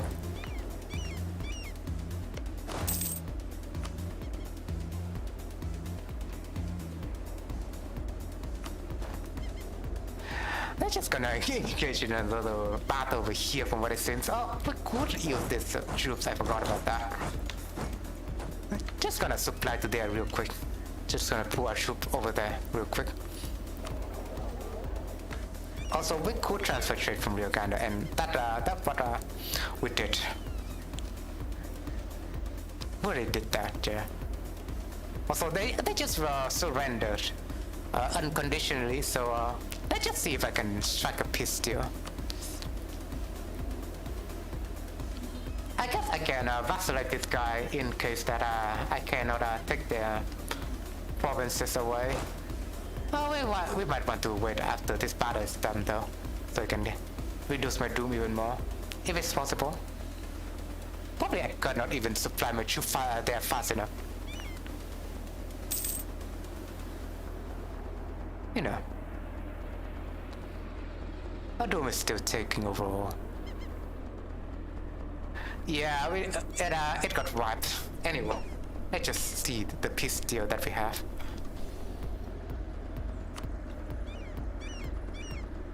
But yeah, the Aztec Space Marine kinda reign again over the American Mesoamerica. Let's just see. We do have a claim on Kusamaya. Also, I guess I can basically get this guy province up without costing. Oh yeah, it does cost something. Their correlation to the war after all. And hey, oops Chunky, thanks for coming to the channel on Twitch. Hope you enjoy your stay. If you have any question, please let me know, because in my channel we are mostly a chill and interactive channel. So if you want to have some discussion about different historical. Sorry, my English kind of screwed up. But if you want to have a discuss on world history, you know, feel free to send me a chat message. We do keep it interactive around here when you want me to, I guess. I could call this guy province, but right now we're doing some sort of peace deal, so you might want to wait for that in a moment. I cannot pillage this guy. No, that's not what I'm gonna do. I can do this though. I can make him my I wouldn't make that guy my vassals, although yeah, releasing them could work, but they would turn into a natural. I don't know if it works, but probably we could try. We could try with stuff like that. Let's just check the thing real quick. Oh yeah, if I take this guy province, I guess they would just move into a different province, so I cannot release them. So probably the best decision is to vassalize him. So probably that's what I'm gonna do. Just vassalize this guy. Take these provinces away.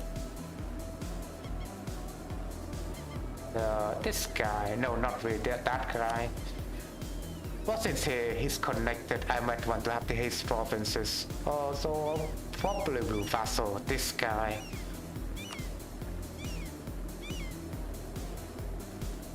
Oh yeah, we'll vassal this guy and this guy. Those two guys, but we take this one specific province and we leave this one away, I guess. We're just gonna take this instead, and I will release them after, I guess. This belongs to Celtic land, so they might want to demand it back. So we cannot just release them, so we want to vassalize this guy. But how many vassals do we have already? We have 2 more vassals, that's already 5, I guess. Although this is already my core, right?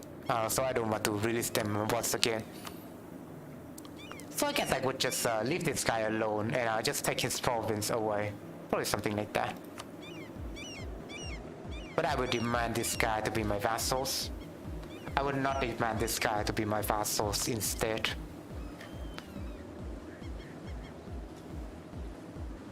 Probably that would be better that way. Although you do have a lot more vassals.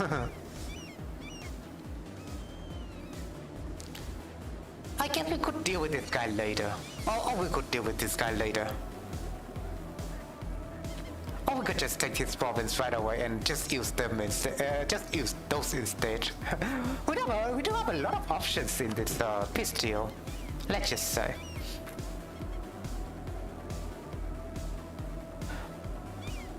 So I'm not gonna take this, I'm just gonna take that instead. And I cannot control this, so probably I will leave that alone.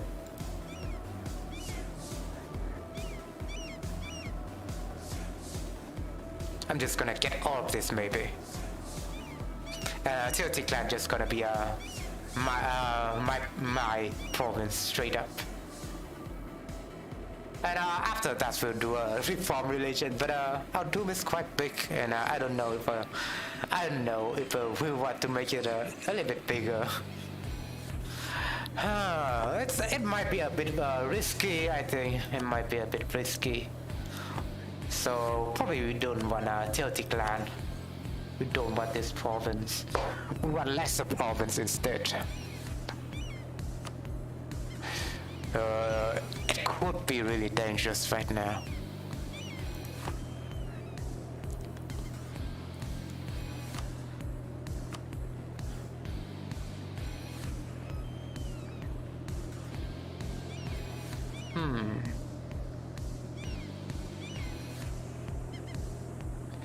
I guess I can leave it. I guess I can leave him alone for now. For now, anyways.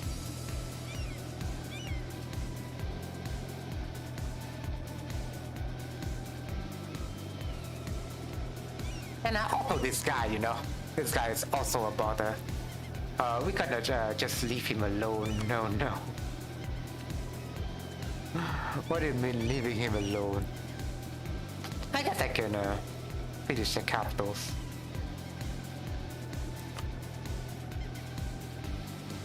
I'll make a separate peace deal with him first. No, we cannot do that. Oh, that is cool. We do have some score against them, so I guess I will make a separate peace deal between Celtic land. Celtic land, they do have Mystic land, right? So if we make separate peace deal with them, probably they would also leave. That's the thing. The same thing applies to Zalisco, I guess. But we don't want to do that. Probably we were just gonna piece Celtic land separately, I guess. Although I could take mistake, you know. But probably we want to make a separate piece deal.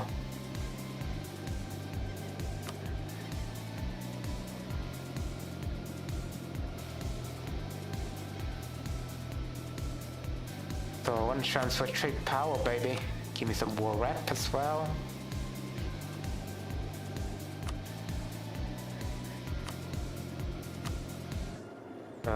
That's it, I guess.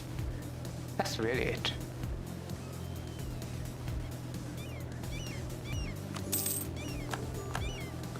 That piece of mistake as well with a tilted land. And I can vassals more now, so I guess I will take a...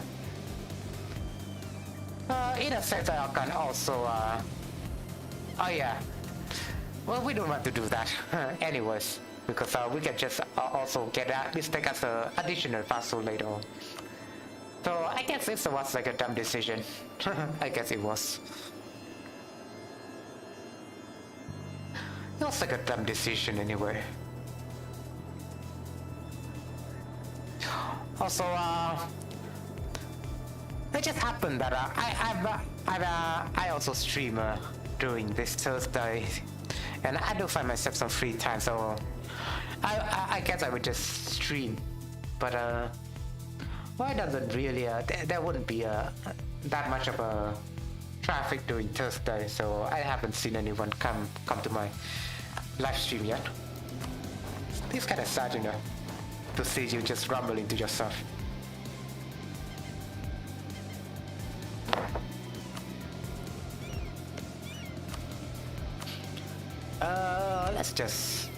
Let's just not do that, alright? Let's just not do that. No, vassal this guy. I guess we vassal this. We could vassal Celtic land. But Celtic land does have, I guess, does have good relation with me, and I don't want to ruin that by force vassalizing them, so I just let them go, and I would just take mistake instead. And I would do this one instead. Take mistake, and I will take these provinces away. And that is pretty fair, I think. Although we could vassalize this guy without decision, I guess, right? Not really, for some reason. Zalisco is not really negotiable for some reason. So I guess we'll leave them be. Really? They do have separate vassals, but for some reason I cannot strike a deal with them. For some weird reason. So did the peace deal just reset that? Like, what the heck? Kind of bother. And I would demand some money, why not? Gotta take all of this.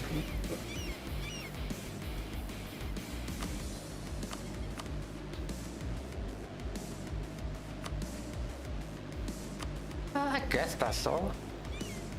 Also, I do want war reparation again, but we need to lower this. Just because Madland Zika wouldn't exist, so probably we don't want to do that.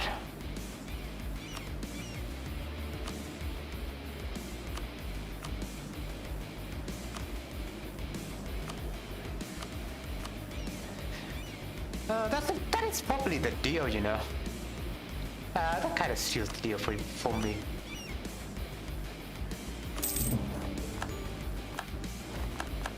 And then after that we can reform religion right away, but we have a lot more doom, let's just say.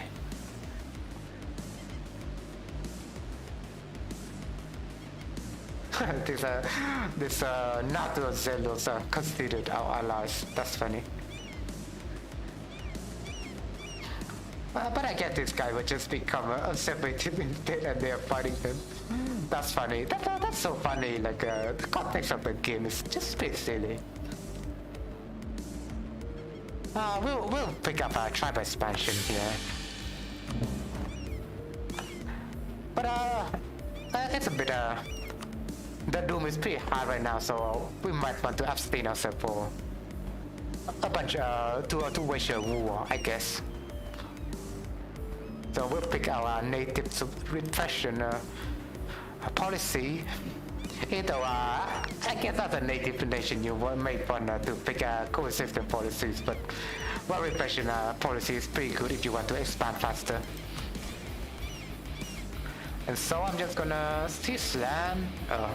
I don't want to do that right away, but still. We could take some.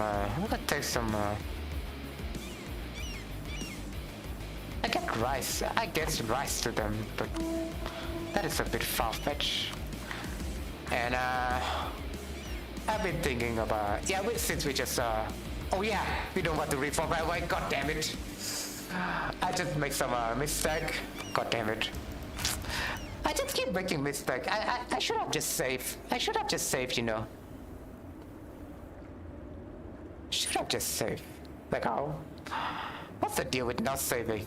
But I digress. We're just gonna make the peace deal, okay? Before we reform, we need to do a server stuff, you know. Server extra step, if you will.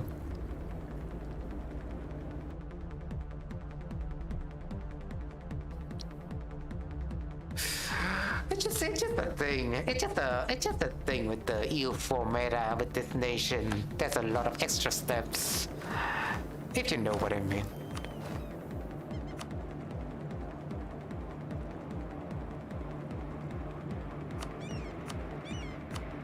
Also, this guy take mistake. All this again. Money. These provinces. Yeah, until we hit this war score, and I guess that's it. That's the deal right there.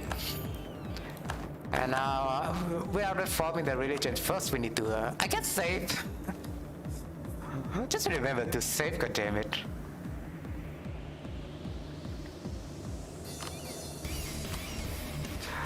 And we're gonna do something with our subject over here. Yokotan, is that it? Yokotan. We could demand some land out of them.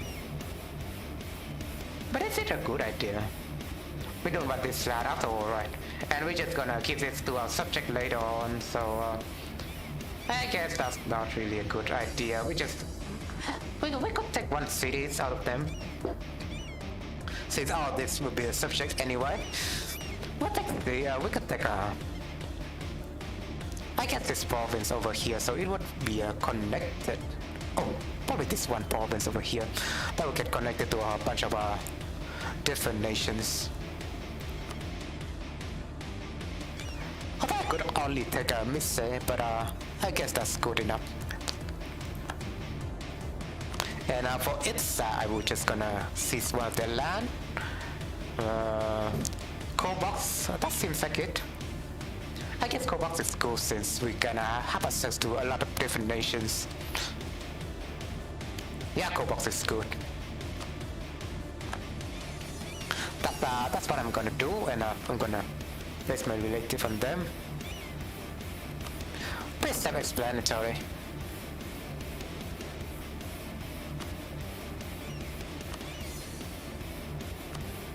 And Kokomis, I'm gonna place relative on them as well. Gonna place on this guy. Let's just check out what's the better ruler to sacrifice, you know? We want to sacrifice a noble, a well-strong, adjusted guy. And he'll please the god even more if we sacrifice him. The gods are really picky, you know, so we need to give him some delicious human food. This guy has oh, not really. I give one little mistake that I've been making about this game is that I keep looking at the technology tab and I thought that would be a leader's point. But actually leader points are like over here. So this perhaps like 6, I guess. This guy is pretty good, I think. Well, I just did 11. Guy is pretty good, even better. This guy has not 11, but 14 over there. So I have less, from what I can tell. 10. This guy have 12, so I guess the best guy is from Duchy of Itza, and I will use him as our sacrificial pawn, you know. We're gonna sacrifice the leader of Itza. 14 points total. So that's gonna lower our doom even more. We're gonna sacrifice his ruler. So our doom will just get lowered to 25, okay? So is there a sacrifice here that I can do with any other subject? I guess none of them even happen there for some reason. But I guess that's all we can do. We can also concentrate development again. I guess we can do that. Do that fun province over there. It's just gonna give us like a 2-2-0. Unfortunately, it doesn't give me military points. Let's just check mistake. Probably not.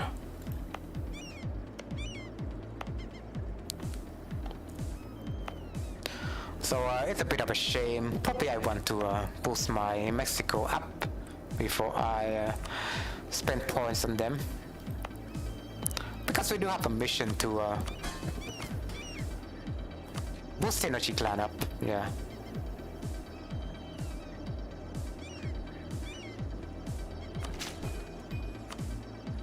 So it's just gonna keep its bonus manpower. And with that manpower we can build one more regiment. And I guess I'll get another diet.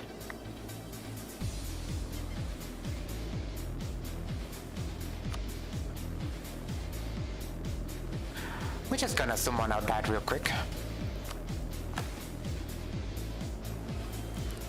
Legitimacy at least 90.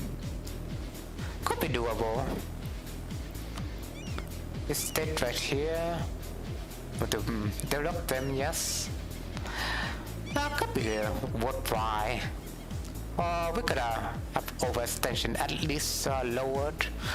And I think that's a good idea, since we're just gonna, you know, change something with our nation state on.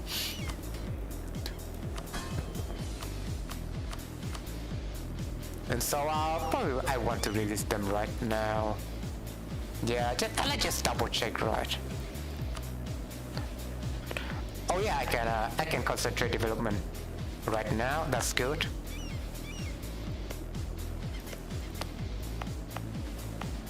And we'll save the game and then we'll reform.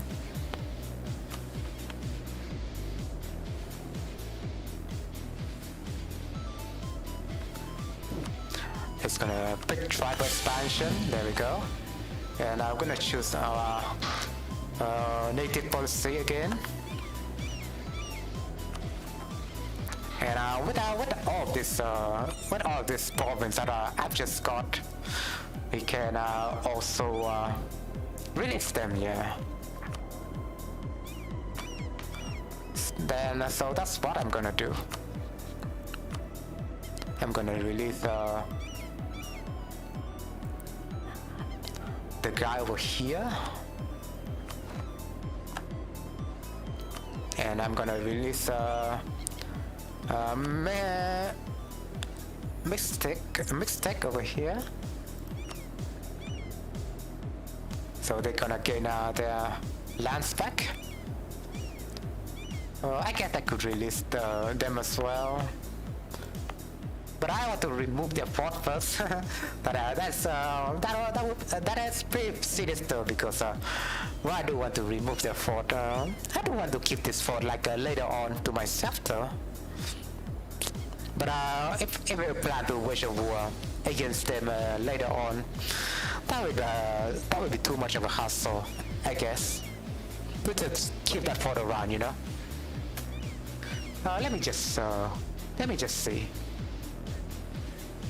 This fort also cover this place. This fort kind of cover this place and this place. So it's a really good spot for a fort. So maybe I want to keep this. I don't really mind keeping this. But I will remove this fort altogether. And we're gonna release him next.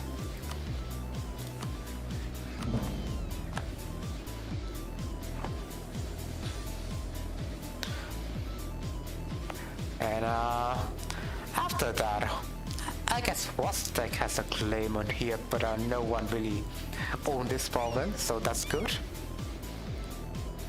Jalisco own this, and Otomi has a claim on this. Jalisco own this, okay. But it used to be, I guess, this guy's land. Total land chiefdom over here, we could release them.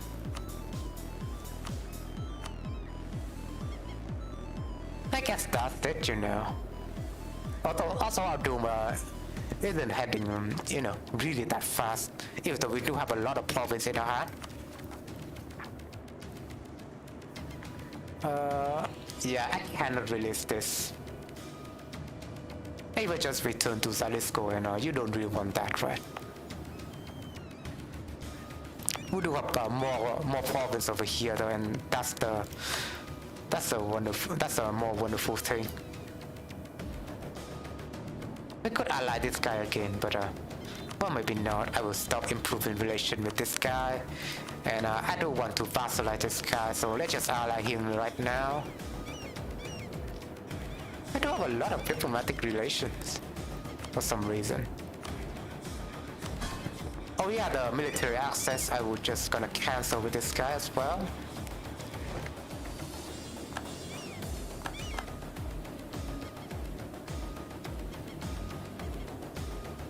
Yeah, cancel military access, there we go.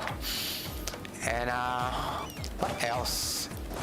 I need to I guess get my guy back to my capital. And this guy is kinda stuck, so we might want to ask someone for military access. I guess both him and him can be well, I already have access to him because he's my vassals, but I will ask this guy for military access.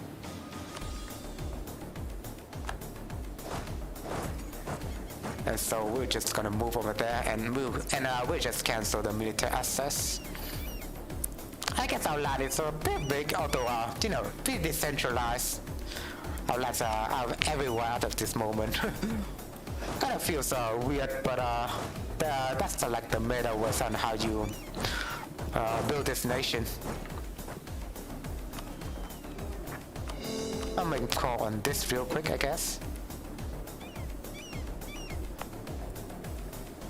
We're still doing stuff over here, but it will take a while. At least it will take a while.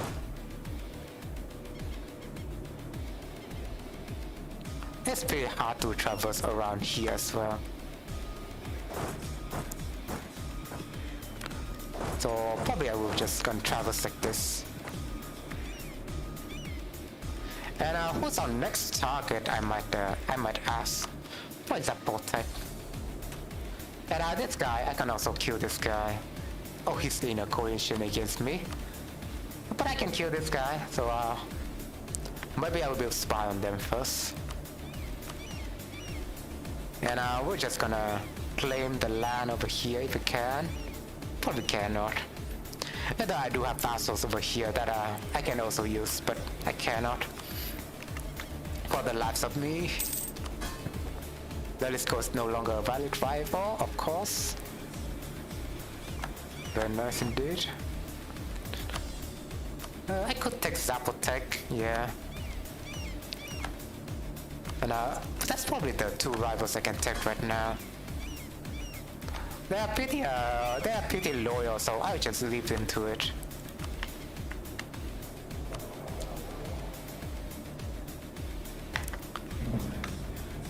Gotta reinforce our troop back to our capital first, you know.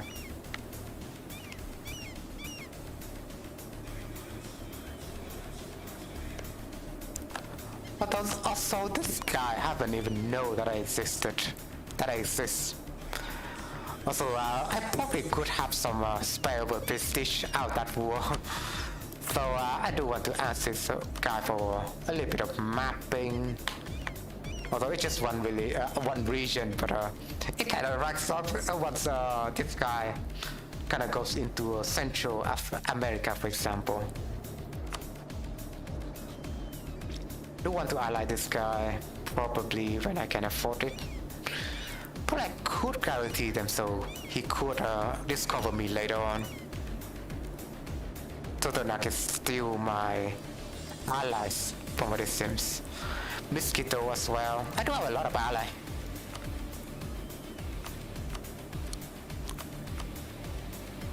So let's just check our allies real quick.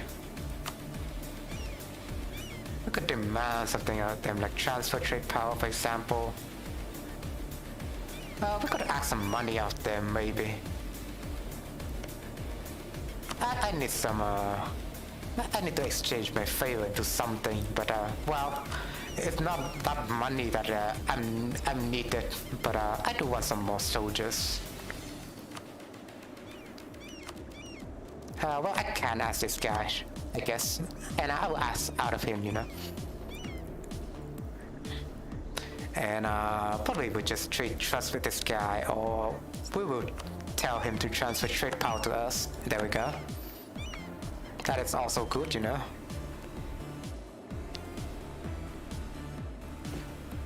Let's just check our alliance option. Transfer trade power. We could ask people to transfer trade power. He's gonna be my vassals real quick if I can do that. And that's pretty great, you know. We could actually save him for later on because I already have 4 vassals. I just need to wage another war to get another vassals, and that feels more logical. For now, he's an ally, but he's just an ally, you know. And I will also royal marriage him as well. We already did that. We already did that. So I already get ahead of myself here. I don't want to ask this guy maps though, if I can, if I even can, you know.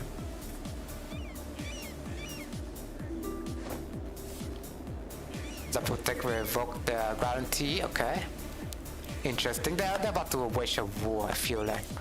Because, well, I do have truce against them, and so I cannot invade the Celtic land right now. I do have spare prestige, so I could spend that into something like a... I could abdicate, but my legitimacy need to be at least 50. But now this guy is not that bad anyways. He do have some discipline bonus, but it's just that his hair, Muriel, set to a war, it's pretty good. 566, like one nation has a better leader than this. I might just count it on my fingertips, you know. That's a pretty strong leader, even though it's her. Even though she might be, you know, she might not be a male. I don't know how to put it, but yeah, she's not she's pretty unorthodox. She's not a male, but well, girl power, go, you know, you go, girl. Pretty much slay, queen. And I guess the fact that from time to time they could be very political correct, I guess. Request chiefdom for Kolima chiefdom, okay. That's interesting. Do we want to make this guy our chiefdom? I guess that's like an option. This is like a new kind of vassals, put it in the mod by the way. So if you make the chiefdom, they will be very similar to marches. They have a bonus to horde unity, manpower, so they have better, stronger armies. I guess it's like a march, but they have a lot of liberty desire, maybe. I don't want to do that. I still want to exploit them out the money, but still. We could try that. I guess we could try that. I don't know if I make them a chiefdom, it would count as like a vassals to me. That's all I care about. So I could accept that, yeah. Let's just see if he counts as a vassals. He's now our chiefdom. Limited design could be a bit bigger. But let's see. Have at least 5 vassals. I don't know if that counts as the vassals.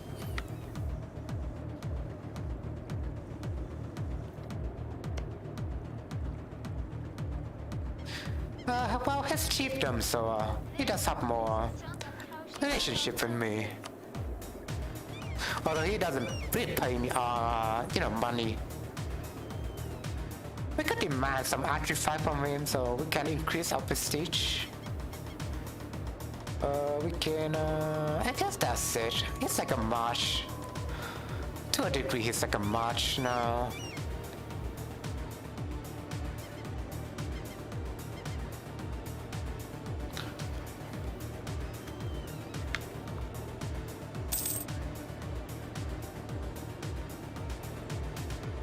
And yeah, I need to call my progress up.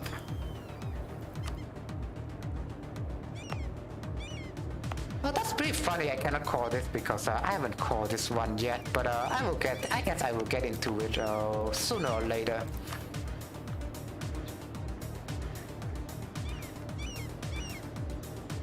Or we can conquer this guy. But yeah, that is a problem, I guess.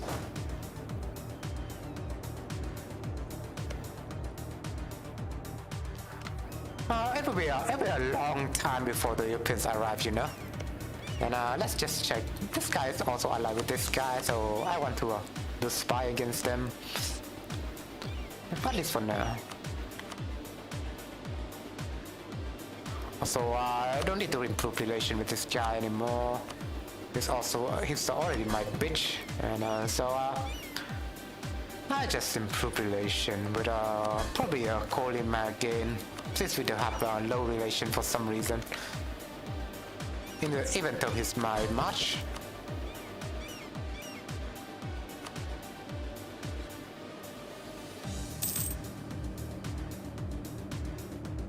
I don't know if march kinda counts as like a vassals. Well, at least to the NATO relations mechanic, you know. Well, no, I do have mistake as a march, and I can establish. Can I establish march? Definite march. Oh yeah, primitive cannot create or become marches. There we go. But for some reason, you could still establish chiefdom, and they work kind of similar to marches. So I don't know if they count. I don't know. Don't really have an idea. Also, yeah, there we go. He also demands himself to become a chieftain, but at least for now, I will just keep one chieftain and just gonna keep a watch of them, you know, to see, just to experiment. Also, I could take a privilege, like oh yeah, this thing right here, because we have more than 30 army tradition. We can take this, and that's pretty good. And we could grab very strong duchies, but we need to have at least 4 vassals or marches. That's pretty strange. I thought they would count as vassals. So I guess maybe they are not vassals or marches. I need to see this first. Do they really count? Probably they are not. So probably I would just keep them as vassals.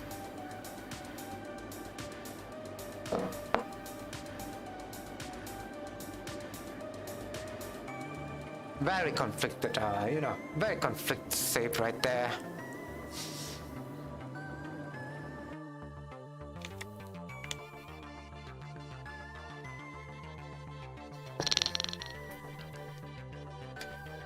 Do you like this kind of modern electro music, by the way?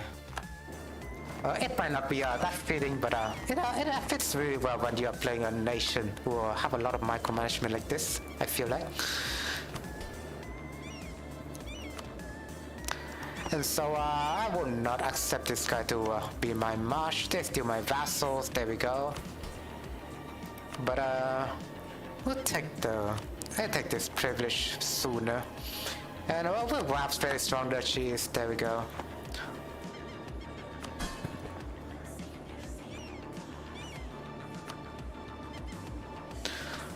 Will not accept any march invitation, alright. Still calling this province up. And I will just need to stop the improve relation with this guy. With spy network and spy network with this guy. There we go. And improve relation with Colima.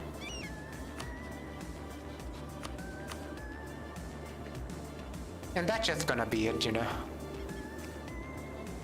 Deny this request, to say the least.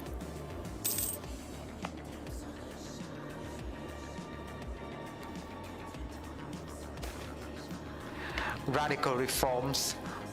Two of our most trusted advisors. Although it's peaceful right now, so I will plan to play something else. Two of our most trusted advisors. The music's quite big, quite loud, I feel like.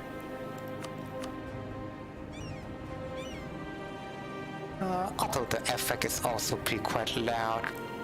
But I get mostly this song, which is loud.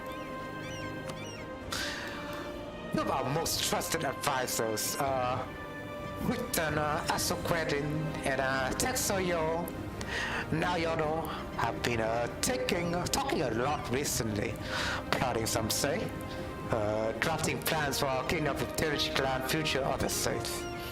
Whether they are discussing is clearly controversial enough to warrant some secrecy. Finally, they approached Tyranny Moctezuma I. So to present the result, the thick stack of papers. Although I do not know whether or not they invented paper at this day and age. That's one paper province, so I don't know. I don't know if the medieval Aztec has access to paper technology. Let me take some water.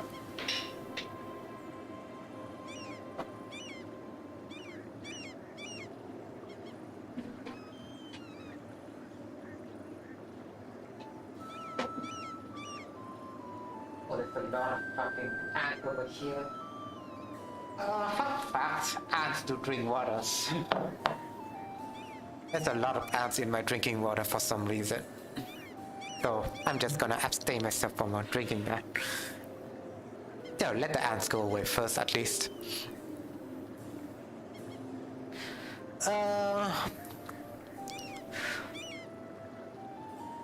Contains plans for monumental changes to the nation's trade practices, including increased protectionisms, regulations, and industrial policies.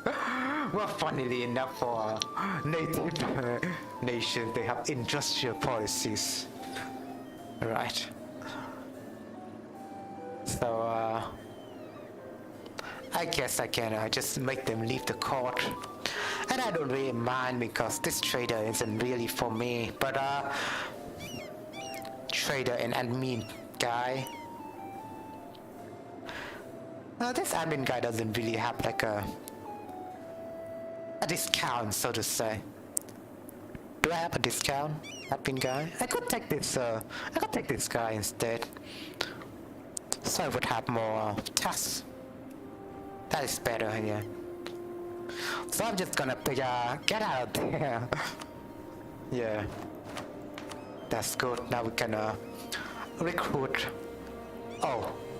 I guess that kind of push our diplomatic power to be more than 15, 11. We want to spend that first, you know. Let's just see if we can reload that.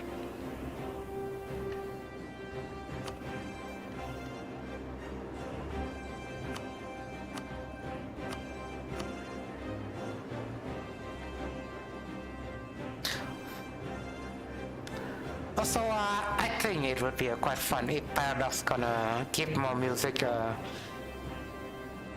add more music to the game, you know. Although I kinda see them adding more music coming from the expansion from time to time, but they are mostly European centric.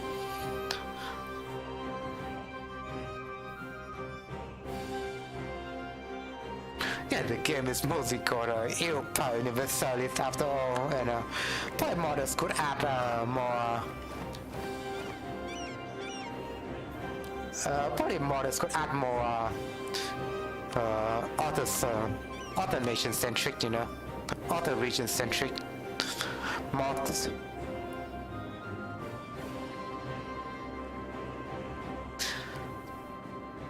Although I do say, since this like their main flag game, they do add a lot to other nations already compared to the Europeans, so at least they are still playable. They do have some different game mechanics, that's all. But the Europeans are the most powerful, and it kind of makes sense during the time and date, you know. So I do understand. I do understand.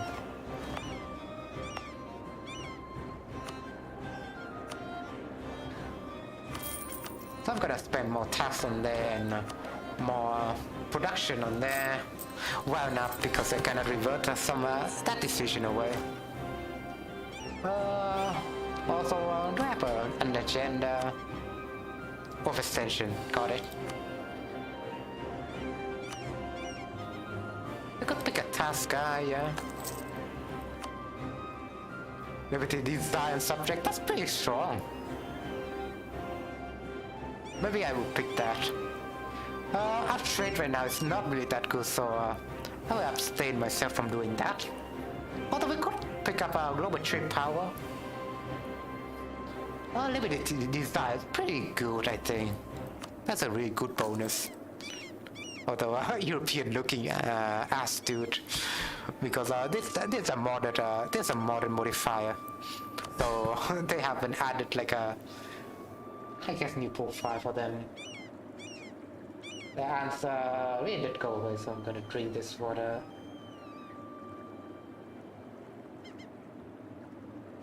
Although, also, I could not believe it, the ants are drinking my drinking water. Ah.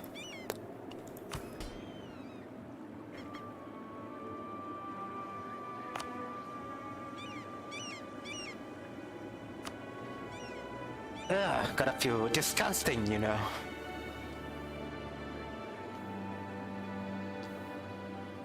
But yeah, I will be at least at the meantime. Maybe I will improve my trade, and then I'll wage another war. Why not?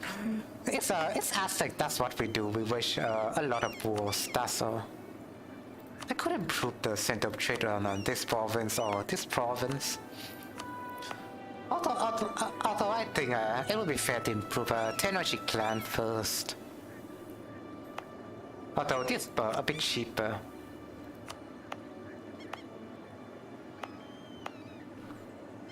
This clan has a lot of development anyway. And if we pull Bazaar up, I don't think it will give more development minus cost compared to, you know, others. Minus 10% dev cost is still pretty good. Since you know, you exploit other provinces, or you could move your capital to Texaco. Actually, that's like a good idea if you plan to exploit more provinces. So probably I will move my capital to Texaco, and I'm gonna improve this just real quick. Yeah, I will move my capital to Texaco right now. Although I could do this first. I could pick improve capital first, so I will get more, you know, more on Tenochi clan, right? And then we move province away, and then we move our capital away. Sounds pretty much smarter.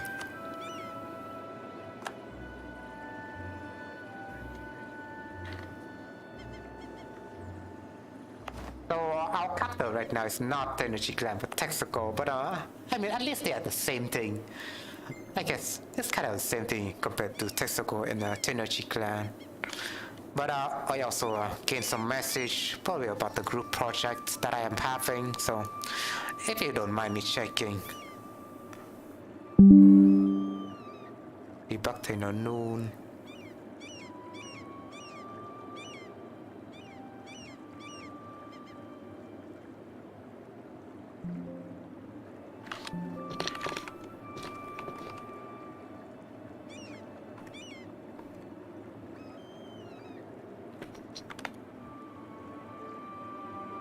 So, yeah, he's asking some question.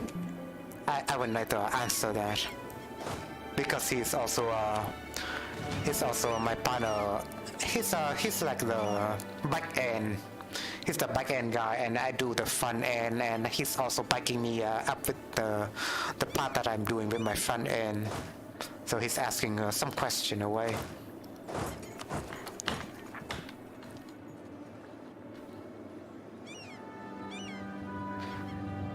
But yeah, we'll solidify our troops over here on this province. Although I could get this guy into here first, but cannot say I can do that. Maybe I need to build some ships. Who knows? But yeah, it's a hassle. You try to move your armies all the way over there. If I don't have land access, that would be a issue.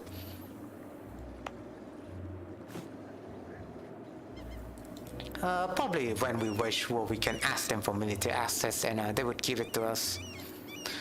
Low chance. We might want to depend on, I guess, navals.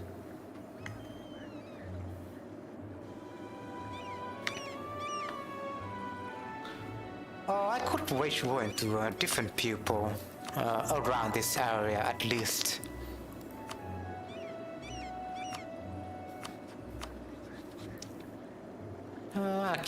I cannot with this guy.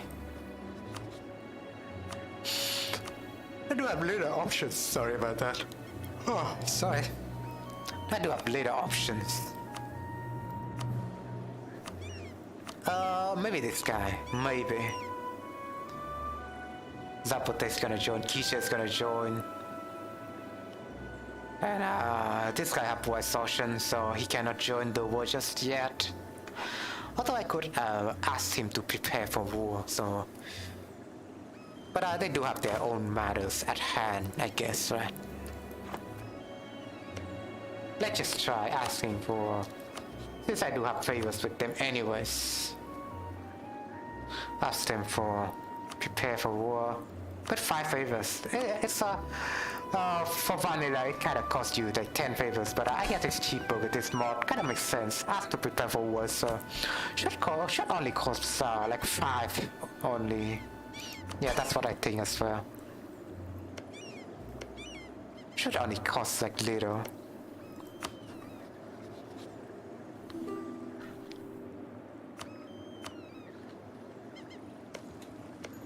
So let's see if he will join me with this war.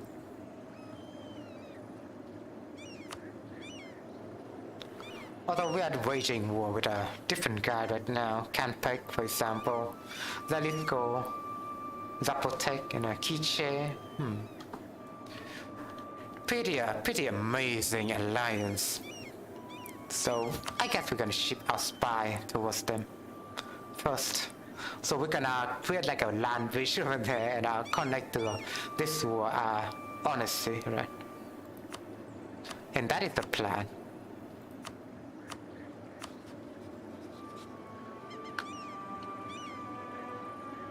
Oh, we're gonna spy on Zapotec instead.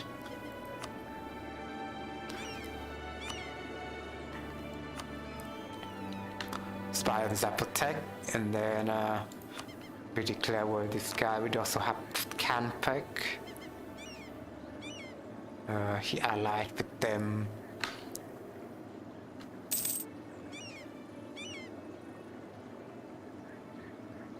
Also, yeah, manpower seems to be almost full.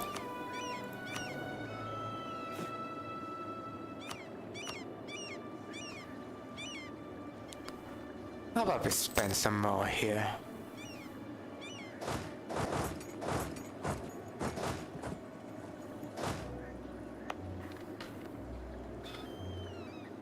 Just doing our casual preparation for more human sacrifice, honestly. And would this fail if I go to war?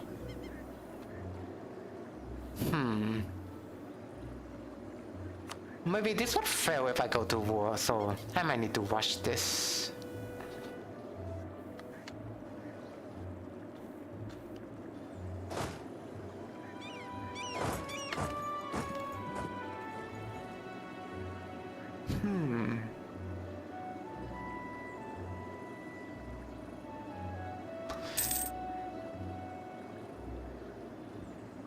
Oh yeah, we do have a free colonist, and maybe we want to utilize him right away. Just to snake our way over here, maybe. Yeah, nah, that's what I will do for now. I'm just gonna send one over here. So if you don't know this strategy, it's kind of brilliant, and I will demonstrate it to you.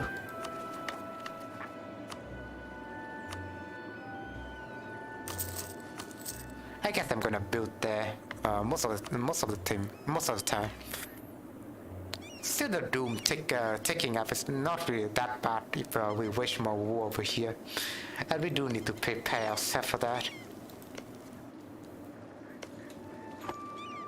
And maybe I can ask him for military access. Probably not. Hostile attitude. No, we might want to fix this. You know. Just hold on. Just hold on. Maybe we can sort things out. Soften things out.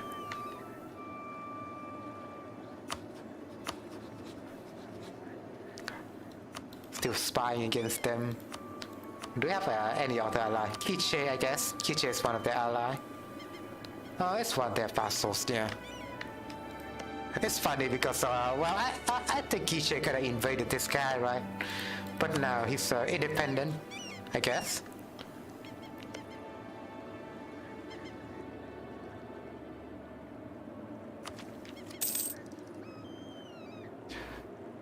We just wait until we can do it.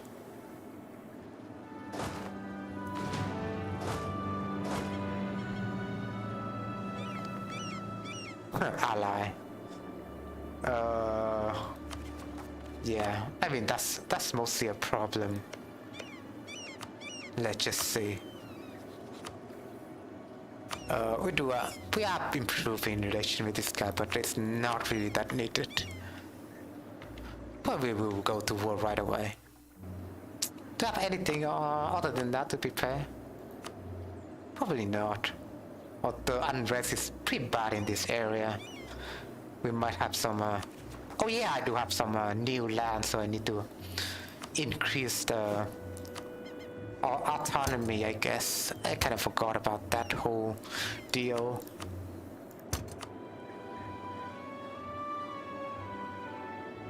Just increase the autonomy so, you know, people wouldn't get that mad. And maybe we'll wait for another month so we can lower our aggressive expansion. That's all I'm waiting for right now. Kokomis want to hire Conetary, okay. He used to be my vassals.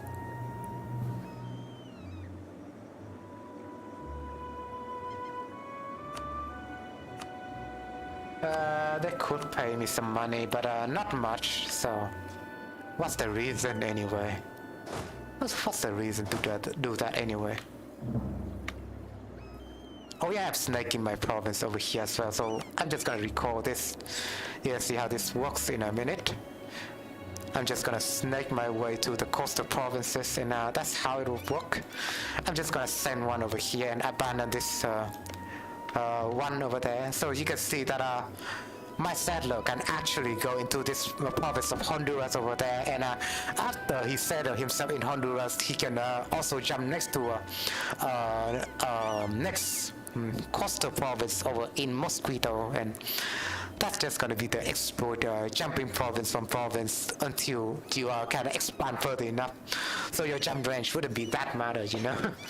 And it's kind of brilliant, I think. So we can expand our jump.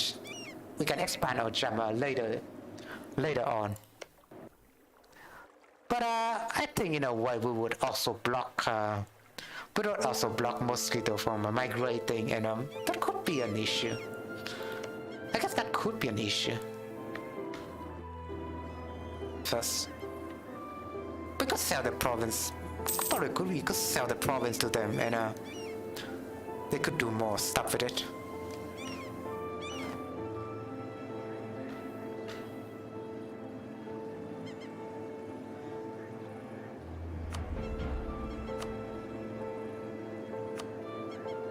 And I guess I'm just gonna wage a war now.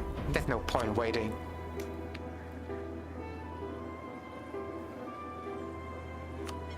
Oh yeah, I need to spend some point first, if you don't mind.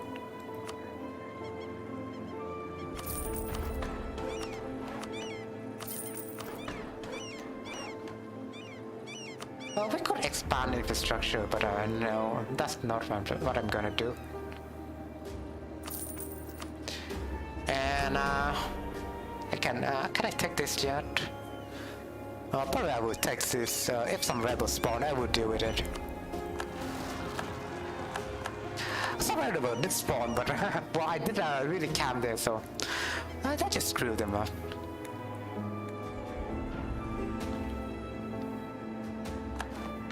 There we go, nice. And we don't wage a war right now. Oh, demand military access. Oh, that's good.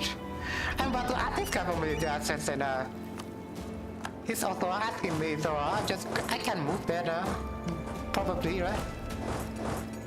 Or I could ask him for military access easier. For some reason, they still don't. They're not gonna allow me. Although, yeah, it feels like they would allow. It feels like realistically, they would allow me military access if they already asked me to do that. But yeah, it feels kind of unrealistic.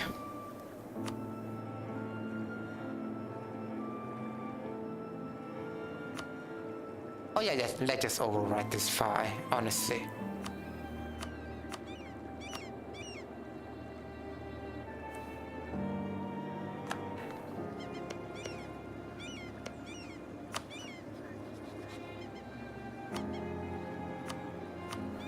Can I do that? I guess they will join, yeah. Because I asked them to prepare for war. There we go.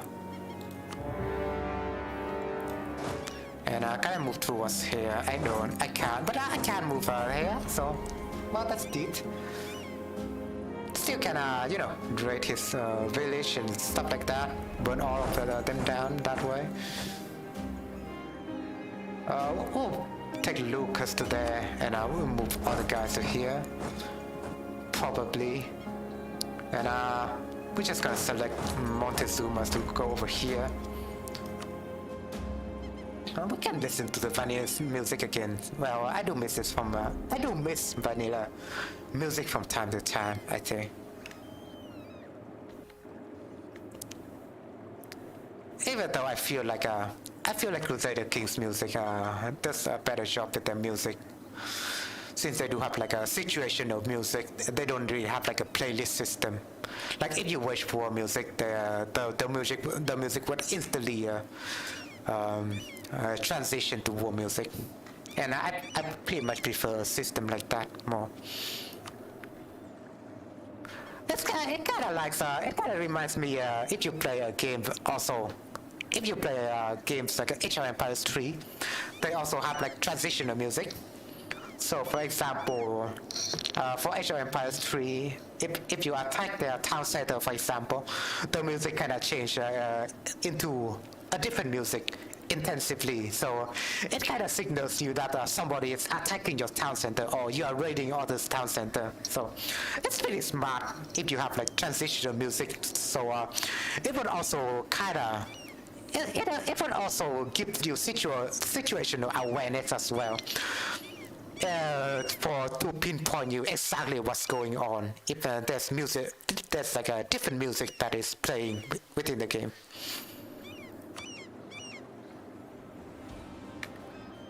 So for example, if you wage a war, there should be instantly war music going on. Oh, and we also have to attack this guy once again. So probably we will attack them first before we think about anything else, because well, my vassal is mostly over there. So we're just gonna shift our focus back to here.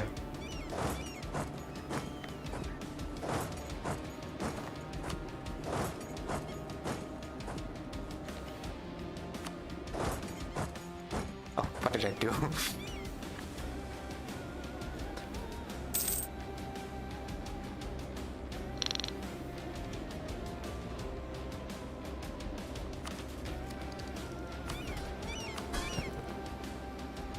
Ooh, they are limited device below. I'm glad I took this advisors. Maybe I can even put some related into the throne real quick. But no, I would not do that. I could divert trade from him at the moment.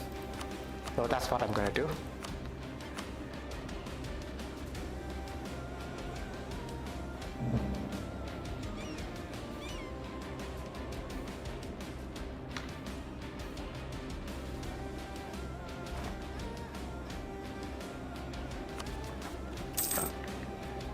It seems like our agenda didn't fail, so only that's great. We could still keep our agenda like this, right?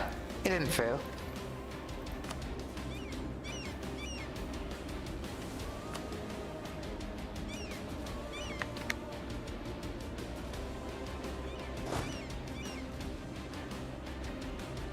Yeah, those are mountains. Yeah, this is my vassals. Yep. So I'm just gonna help my vassals out first with the Western Front. Disagreeing advisors. Okay, so the commandment. She's pretty strong though, but she's also pretty old. So, we could kill her at the moment. Or we'll have to lose. We could afford to lose some prestige, and we do need to spend some prestige anyway, so let's just go with this.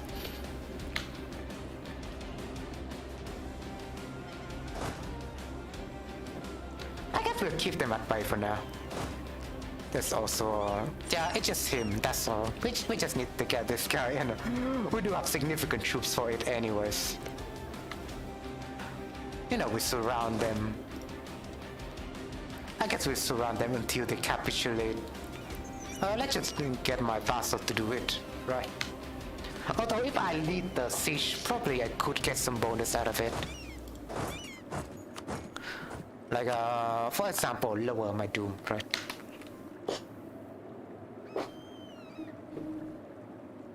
So I'm just gonna put this one over there. Stop trying to improve relation with Yucatan. Whatever, let's just recall the diplomat. He's still angry against me, so nothing can help about it.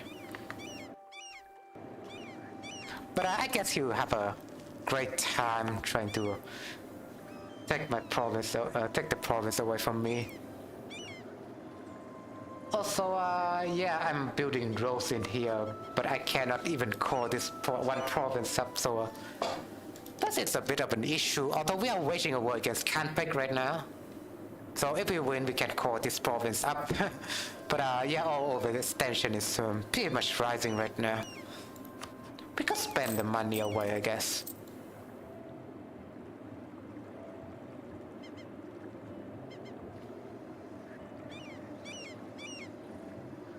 Since money doesn't really matter, at least for now with the Aztec Empire.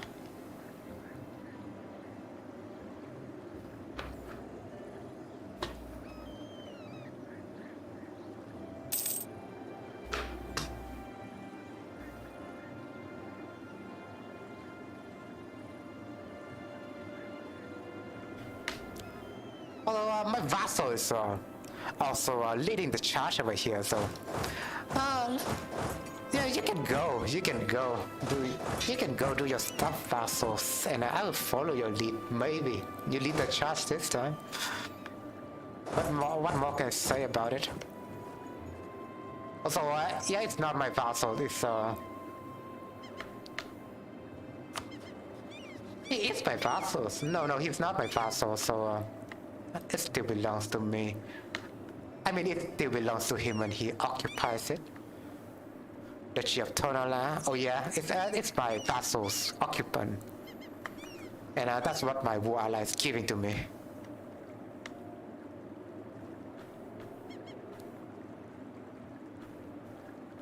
I mean, this will reduce my doom though, from what it looks like. Yeah, it reduced 2 dooms though. That's good. We're just gonna follow it up.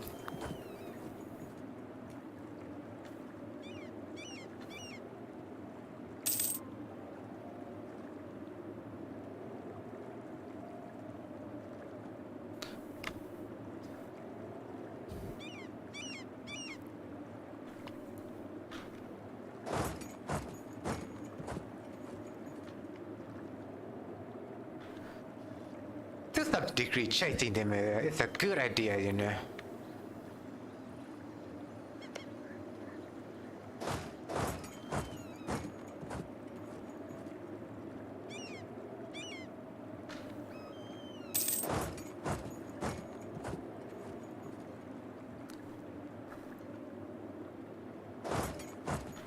But well, it does come with a price of some attrition, I guess.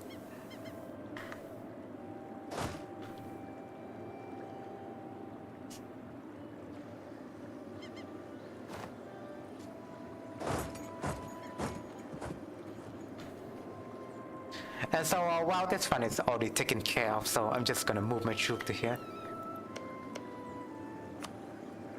Well, I'm gonna occupy that instead. At least for now.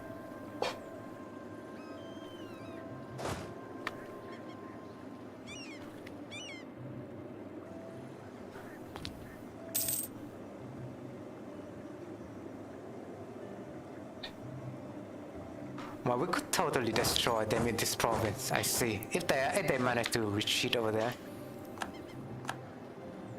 Duchy of Issa accepted peace and have to pay reparation, I guess. Nothing happened to them. I'm just gonna wipe this if I can. Just heals on there, so how bad can it be, you know? And we pretty much wipe them. And that's good, lower our doom of even more. Different war, yeah, different war song, please. Like, come on.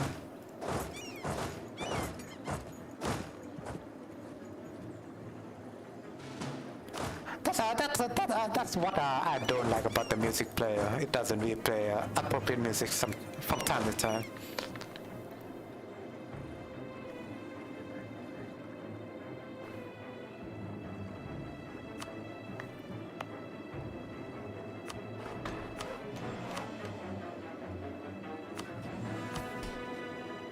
Oh yeah, more development cost. I kind of forgot, but I do still need to spend the points.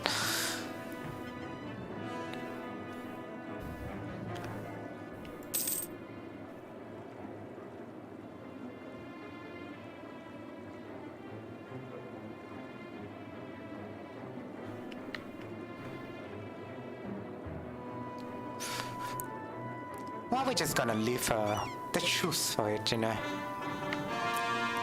So I do need to test my audio again.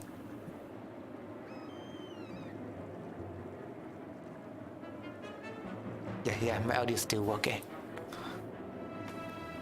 I kinda feel like I have a need to test my audio if no one is watching and no one's interacting. Then you might not even know if your audio is working.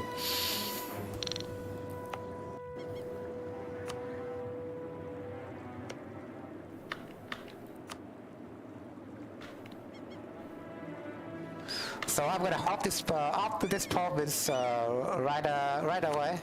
Abandon this province. Very nice. Lost the flower casus belly. Very nice. Why not? Why is that nice? He just move away from here. I can't even flower war against him. But well, I can't even do that yet. Why is he attacking this one specific province? Like, why is he so aggressive? I need to help him out.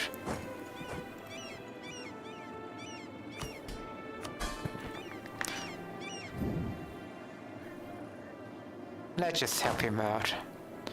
The enemy do have low morale, so probably he can wipe that real quick. I'm just gonna put Moctezuma on here so he can move there faster. Extend the monopoly, of course. It does have a Gautier it does have a Gautier general. And hey, Monte Lucas, thanks for the thanks for coming to my channel. Hope you enjoy your stay. The text-to-speech lady is I need to refresh my text-to-speech lady. Probably she will catch a message right away. Sing to them to raise the morale, probably. But what can I sing? What do the traditional Aztec army sings about? The sacrificials of the sacrificial of their enemies, perhaps.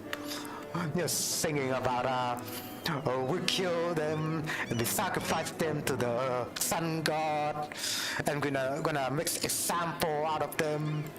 You know, probably something like that. What would they even sing about? Praise be the god, praise be the sun god, probably.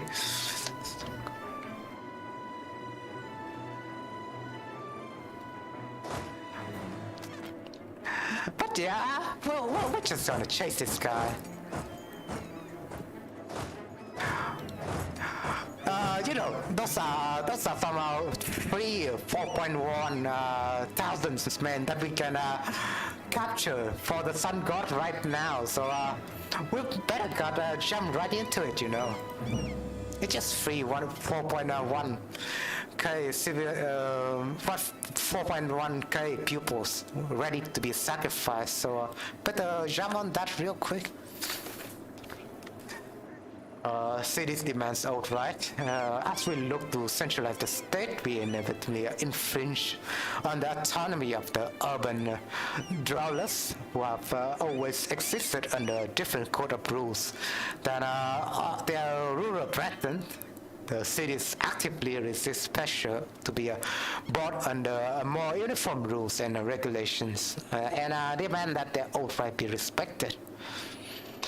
So I'm just gonna pick this since we don't have the government reform mechanic yet, honestly. That's good.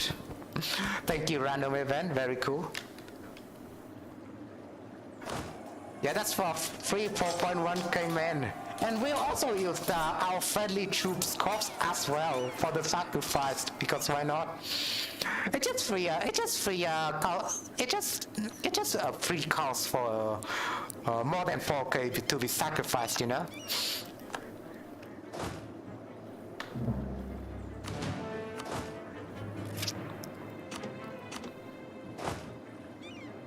So I guess we'll just siege there right away, and we'll divide our troop a little bit. This one, I'll touch this one, why not? So they're gonna stay? That's smart.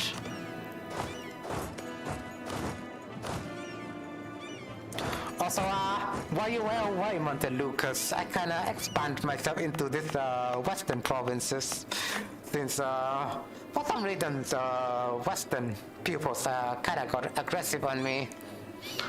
And I also was snaking my way over on here since we do unlock the colonies for now. So I'm also snaking my way towards the central, or you could say the Panama Canal. You know, classic strat. Snaking away using my colonies. Pretty classic. So I can call this now, so that's pretty good. Very cool.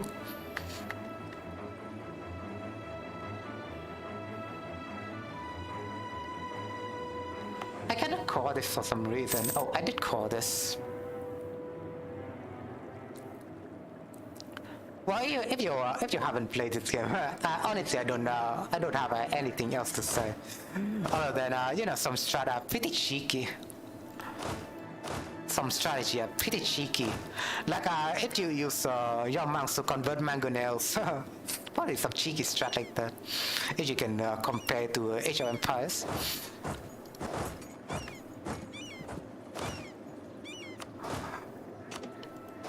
I kinda heard that some people kinda use their monks to convert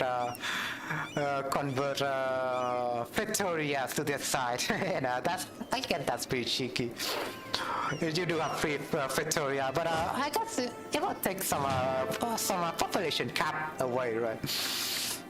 Yeah, so kinda sounds that cheeky, but you know, Victoria is like a source that generates gold and stone infinitely anyways.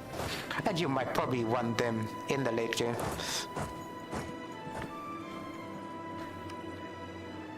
Yeah, it do be like that, I guess.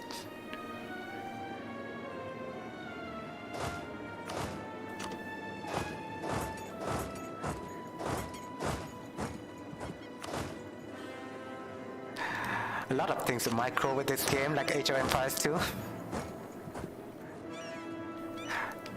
And our legendary Totonak ally have a legendary general as well.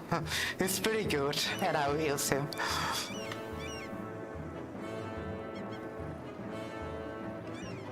He's been pretty aggressive, right? Since he had this 3-star general, he's been pretty aggressive, engaging in battles like this, where it clearly looks that it's not in his favor, but you'll see in a minute. Oh yeah, more like in his favor anyways. You know, reality is often more than what you might think. Just some casual space marine massacring peoples over here. The casual Totonak space marine, you can say. And I will divert this back to the so I can massacre 1K, you know, sacrifice them to the sun god. I'm just gonna use this to I cannot import anything right now. Well, I guess since some of them are engaging in battles.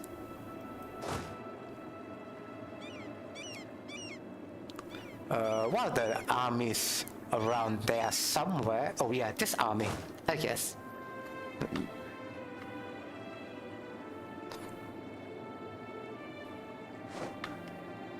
7K wipe. The Space Marine strikes again. The Totonak Space Marine strikes again.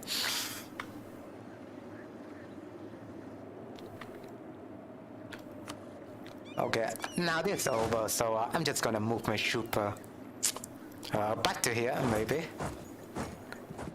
We're gonna park right here, yes. And we're gonna change the leader to here. I'm gonna fortify on here. We're gonna move 1K to here. And we're gonna move to here, yeah.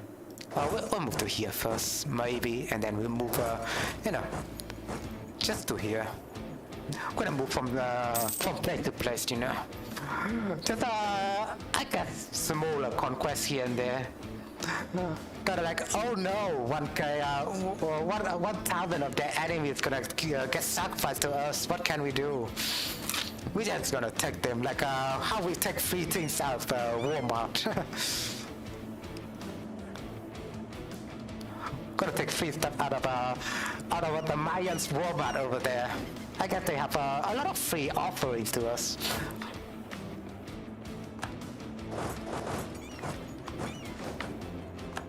You know, free 1,000 troops get now for free.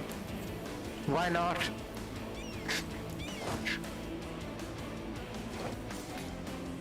Nice. What, another 1,000 troops. You know, this lower our troop, so I really appreciate that. Oh, that's gonna be more armies on there, so let's just prepare myself for that. And we're also moving this army to here. We're gonna move this one to here as well. Move this armies to here. Oh, you know, need to get this one to allow attach, yeah. And we're gonna disallow this one for attach, and we'll move him to here.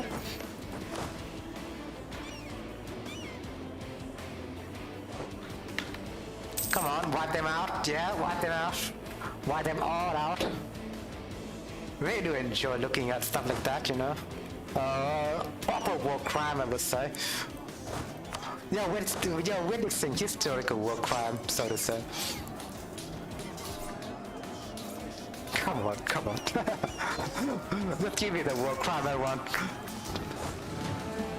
I feel like a monster sometimes. There we go. Oh, what else can they run to, honestly? I'll just wipe this one first. How about that? You know, we're gonna pick another 1,000 troops away from our Mayans war march. Because why not?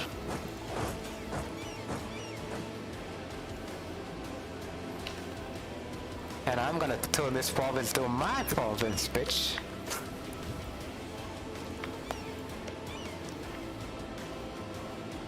And another 1,000 troops I can pick up from the war march, so there we go. Yeah, it would be like it'd be like that.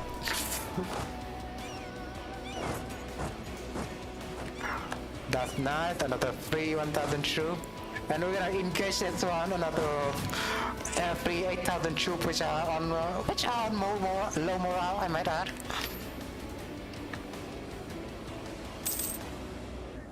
Although they do have the terrain advantage, but well, they would just succumb to the superior Aztec Space Marine. Oh no peaceful music, okay. Music player. Give me something, okay.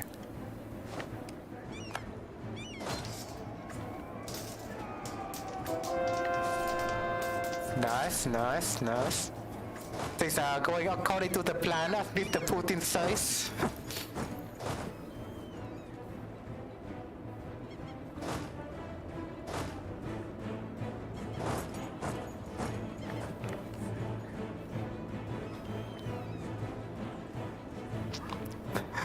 Our special military operations to divert their population to the kingdom of Tenochtitlan and use them later for assets, for mysterious specific assets, you know. It's not really racism. It's not really genocide. No. We do use them for something great, something good later. I'm gonna record this one and gonna hop into this province. I don't have to pay attention to this colony hopping from time to time.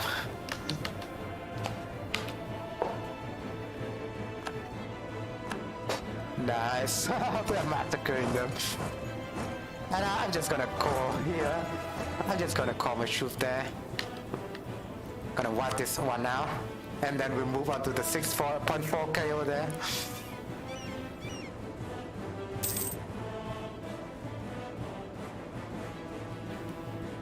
Need to catch them before it's too late. Catch the discount before it's too late over on the Mayans War March. It's a Black Friday.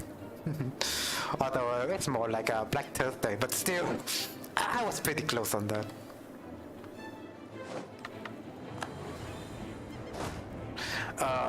Yeah. We'll move on. Yeah. Nice. That's 800 troops are right there. Free and discounted, you know. If they are low morale, you could say that they are discounted. We don't have to pay much.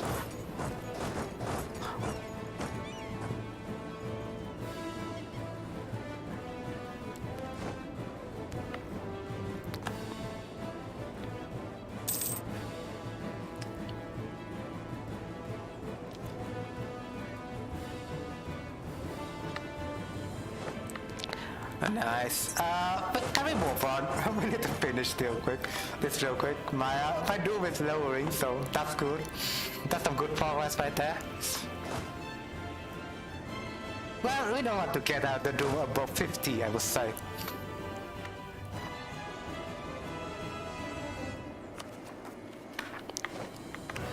Siege of Zapotec is over. Nice. We move on. We're gonna press on. How much can we take? Like, probably this province away. We can help with this province. Nice! They finally got wiped out, and that feels great, you know. But right after this, I will just siege this province. Yeah, I was just gonna siege this province. Maybe I was just gonna leave that troop over there.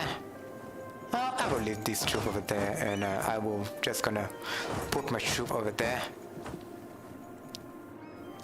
Yeah, we pose no threat, alright. If you haven't noticed me, if you haven't noticed my nation, which are taking doing a little bit of special military operation right now. Yeah, you don't need to notice. We're doing fine. We're waging no war, so you don't need to worry about us, alright? So probably something like that could be true, you know. During the medieval era, probably they could not notice that their neighbors are waging war against somebody, and they wouldn't even notice. Let's just say they don't even notice that I might have something for them in the future.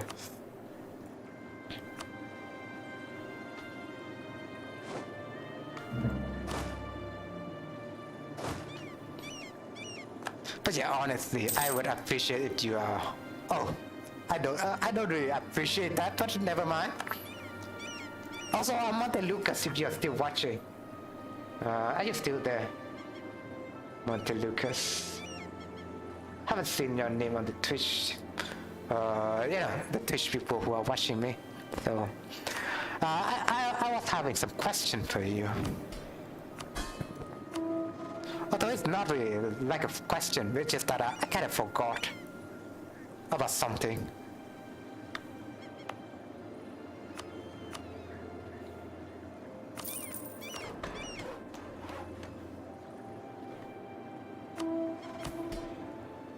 Oh yeah, they're pretty much content, alright. Oh yeah, I forgot I could just get one province of them first. Oh, this is occupied by them and I cannot change it, honestly. Okay, that's also good. Although I do want to get all of this guy's province, but quest to archives prevent me from doing something like that. God damn it.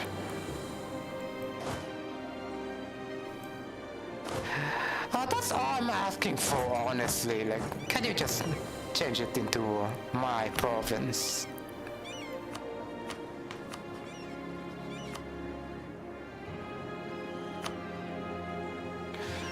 Oh, the warlike claim. God damn it. Oh, they can, they did give up. They did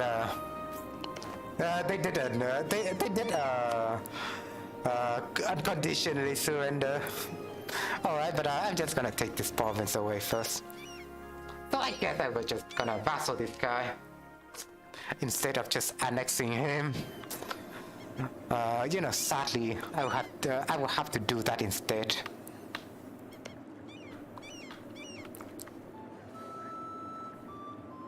I guess I could still land bridge using this province, but I need to take this fort first.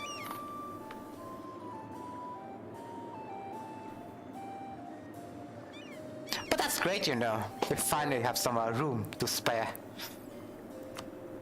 We could build mines onto a Pupil's province again. Probably on a Sugar province because, well, sugar is not really that good, I feel like.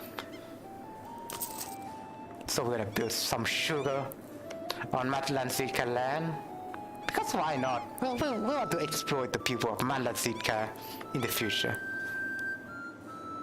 Might as well.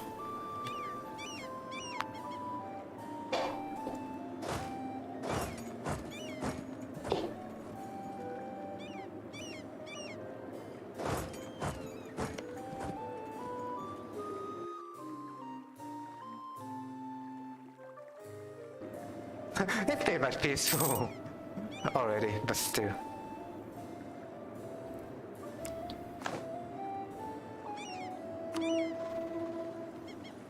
Also, I can convert this province much easier, I guess. I want to do that right at this moment, though. This province, there's so much unrest in this province for some reason. The intolerance. Picture of estate land. I see. I guess that's why.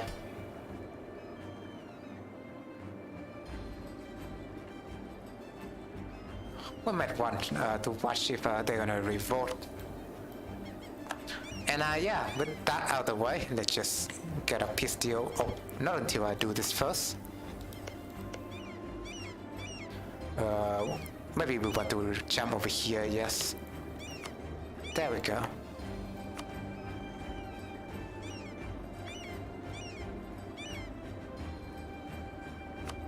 Oh yeah, I did lose a lot of manpower in this war for some reason. Pretty much want to reinforce them again.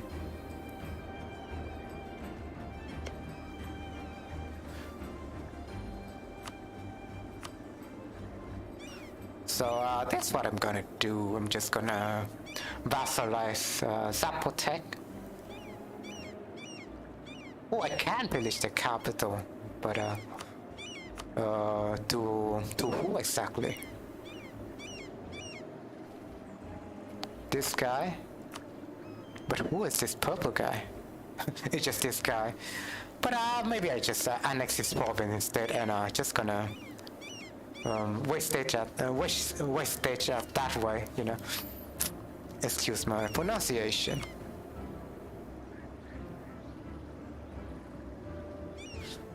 Gonna vassalize this guy, Zapotec, probably. Gonna leave their land alone, and we're gonna get this real quick. Also getting a Campec, also a good idea.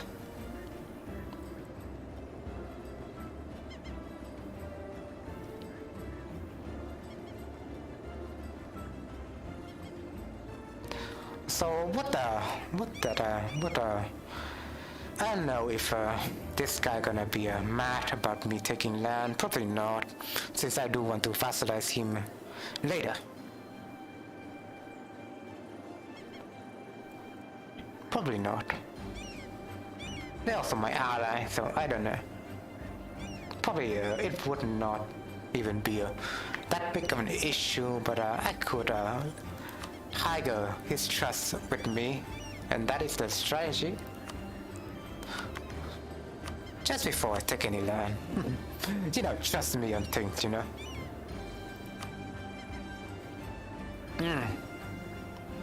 Maybe I want to make mistake a little bit stronger, but they cannot even call that province. So I'm just gonna leave it like so. Give up claim, give up claim, give up claim. Well, I could make them give up claim, but I wouldn't. Oh, I would also gain a lot of prestige out of them. So let's just check if I can, I don't know. Request a share map?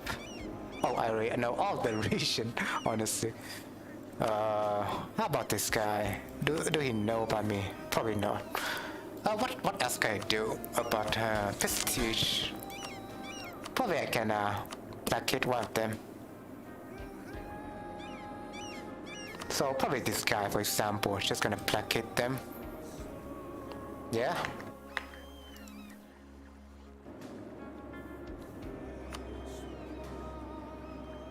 Alright. That's gotta be the plan, yeah? No war reparation, yeah. It's just not possible.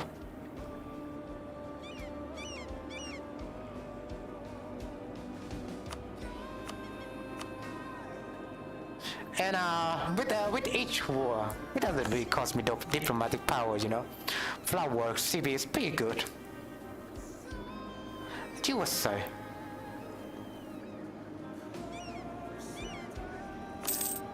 So they are not exploitable, obviously. And my vassals is pretty rebellious, so I'm just gonna disable divert trade, and that will solve the problem. And I do have 5 vassals now, so I can reform, do one more reform. And hitting 4065, and we already have like 4 reforms. So I guess that's good progress right there. Very good progress. Let's check. Not a little bit of stuff, you know. Reduce overextension, yeah, that's it. That's like a problem, but we're solving it right now, so to say. Can I do a little bit? Oh, probably not, but. So let's just do this real quick. Turn a land. Probably I can demand some land of them. This guy. So that will give me some overextension issue, but I digress. Probably after this one finish calling, I can just call them right away.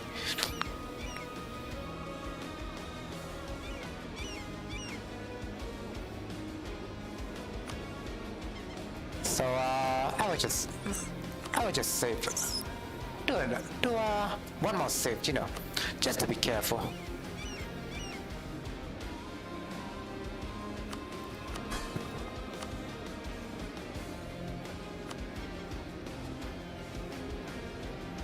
I'm just gonna get this, I guess.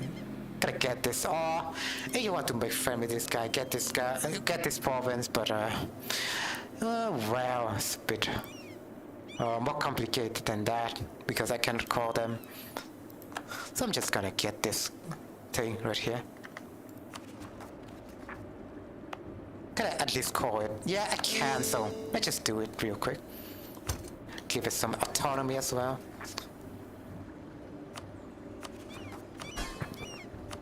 And we'll demand mistake. But I cannot even demand lands out of them. Because, well, he's a one province minor. Probably I could have buffed him. I could take land from Zapotec instead. But that could have been smarter, yeah.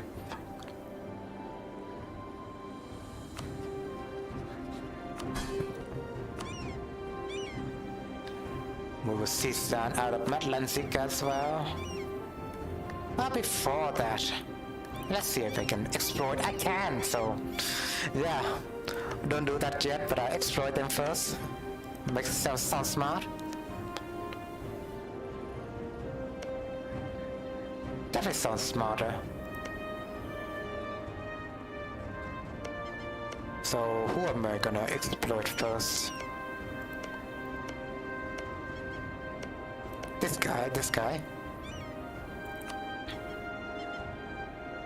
Gonna give a less opinion, but I don't care that much about that, honestly.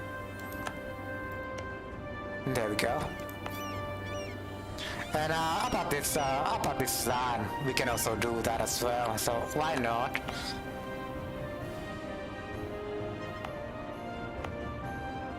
We also have this land. We can also exploit them. Yeah, so smart. It's just a game of exploitation, you know.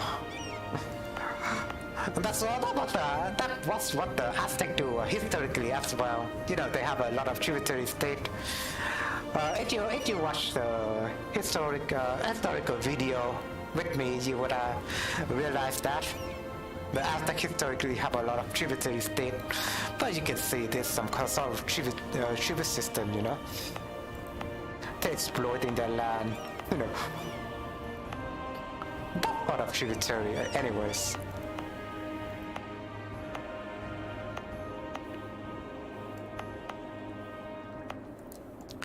But yeah, we did finish with our exploitation, so to say. So I'm just gonna seize that. I do want to get this land. Oh, I do want to connect here. Yeah, I do want to connect to Kusamala, so I can get this core province up.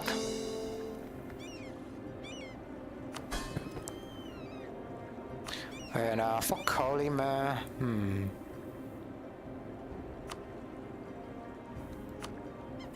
what can I get? Oh, I guess one snake province in here would be cool. I guess that's it. We will get this province. Can't even call it. I can actually. That's good. Maybe could have exploited them sooner, right? Oh yeah, I already exploit them. So yeah, can I do that anymore? Anyways, but still. So I already exploited them. Next step is just to place relative on their throne.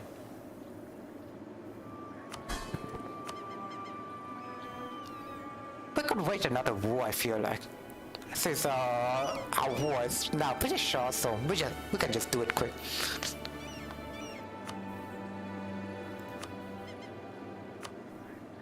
Place some relative on their throne, yeah. Always a free beast, you know. Freebies that come with it. That comes with this. Also, I do have military access with this guy, I feel like. This guy right here. He's also the vassals of that guy. Okay. Forgot to even revoke the military access, but still.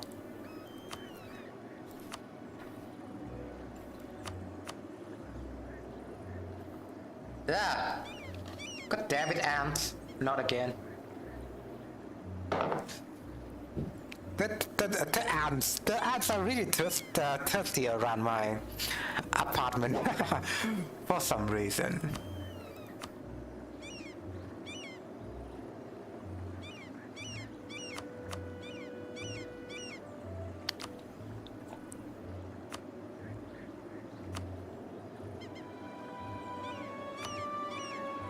Don't need to drive a trade anymore, and we can sacrifice another ruler.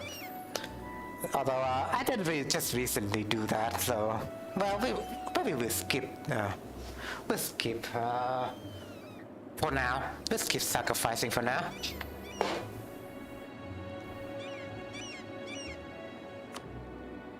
Although I could destroy some castles, but probably I would do that.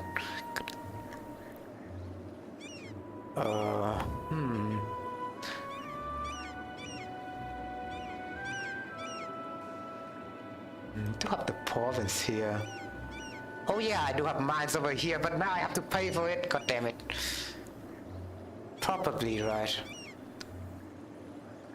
Well, whatever.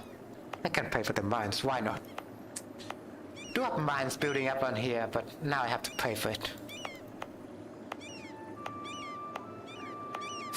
Could have let them keep the mine, and then we'll let them pay for it. You know. That should have been the thing. Or I could revoke back to his province. I could do that.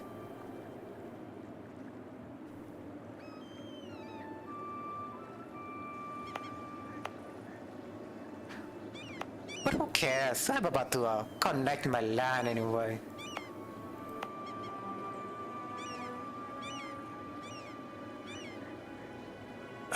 So yeah, I'm calling this, and I need to put my autonomy up.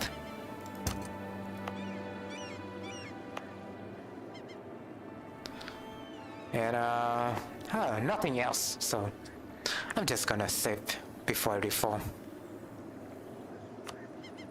Although there is something. I just need to cancel military access with one of this guy.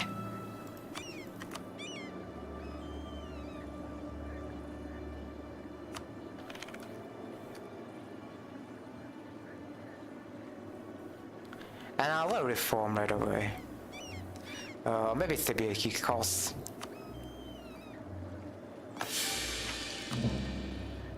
So I can just increase the stability right away because I can afford it, probably. So that's a lot because I do have overextension. After I do that, I will release some subject out right away. Probably not this one, not this one.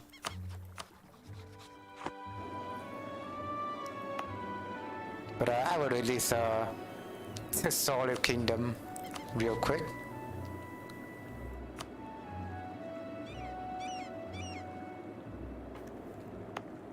Oh yeah, and this guy, Kiche.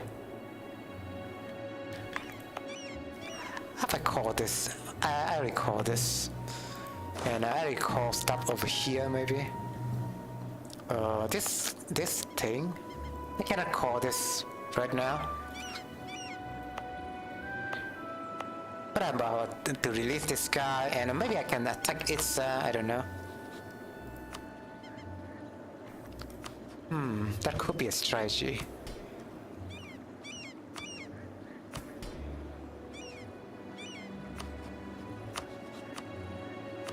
I'll release Canpeg.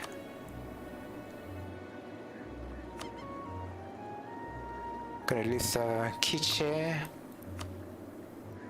Gonna release this guy. How about this guy? Shorty.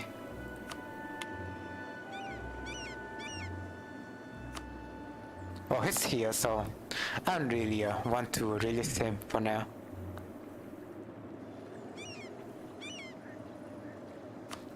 Check on over extension real quick. Or I can call this last province, so yeah, sooner or later I will get rid of all this overextension, so that's good.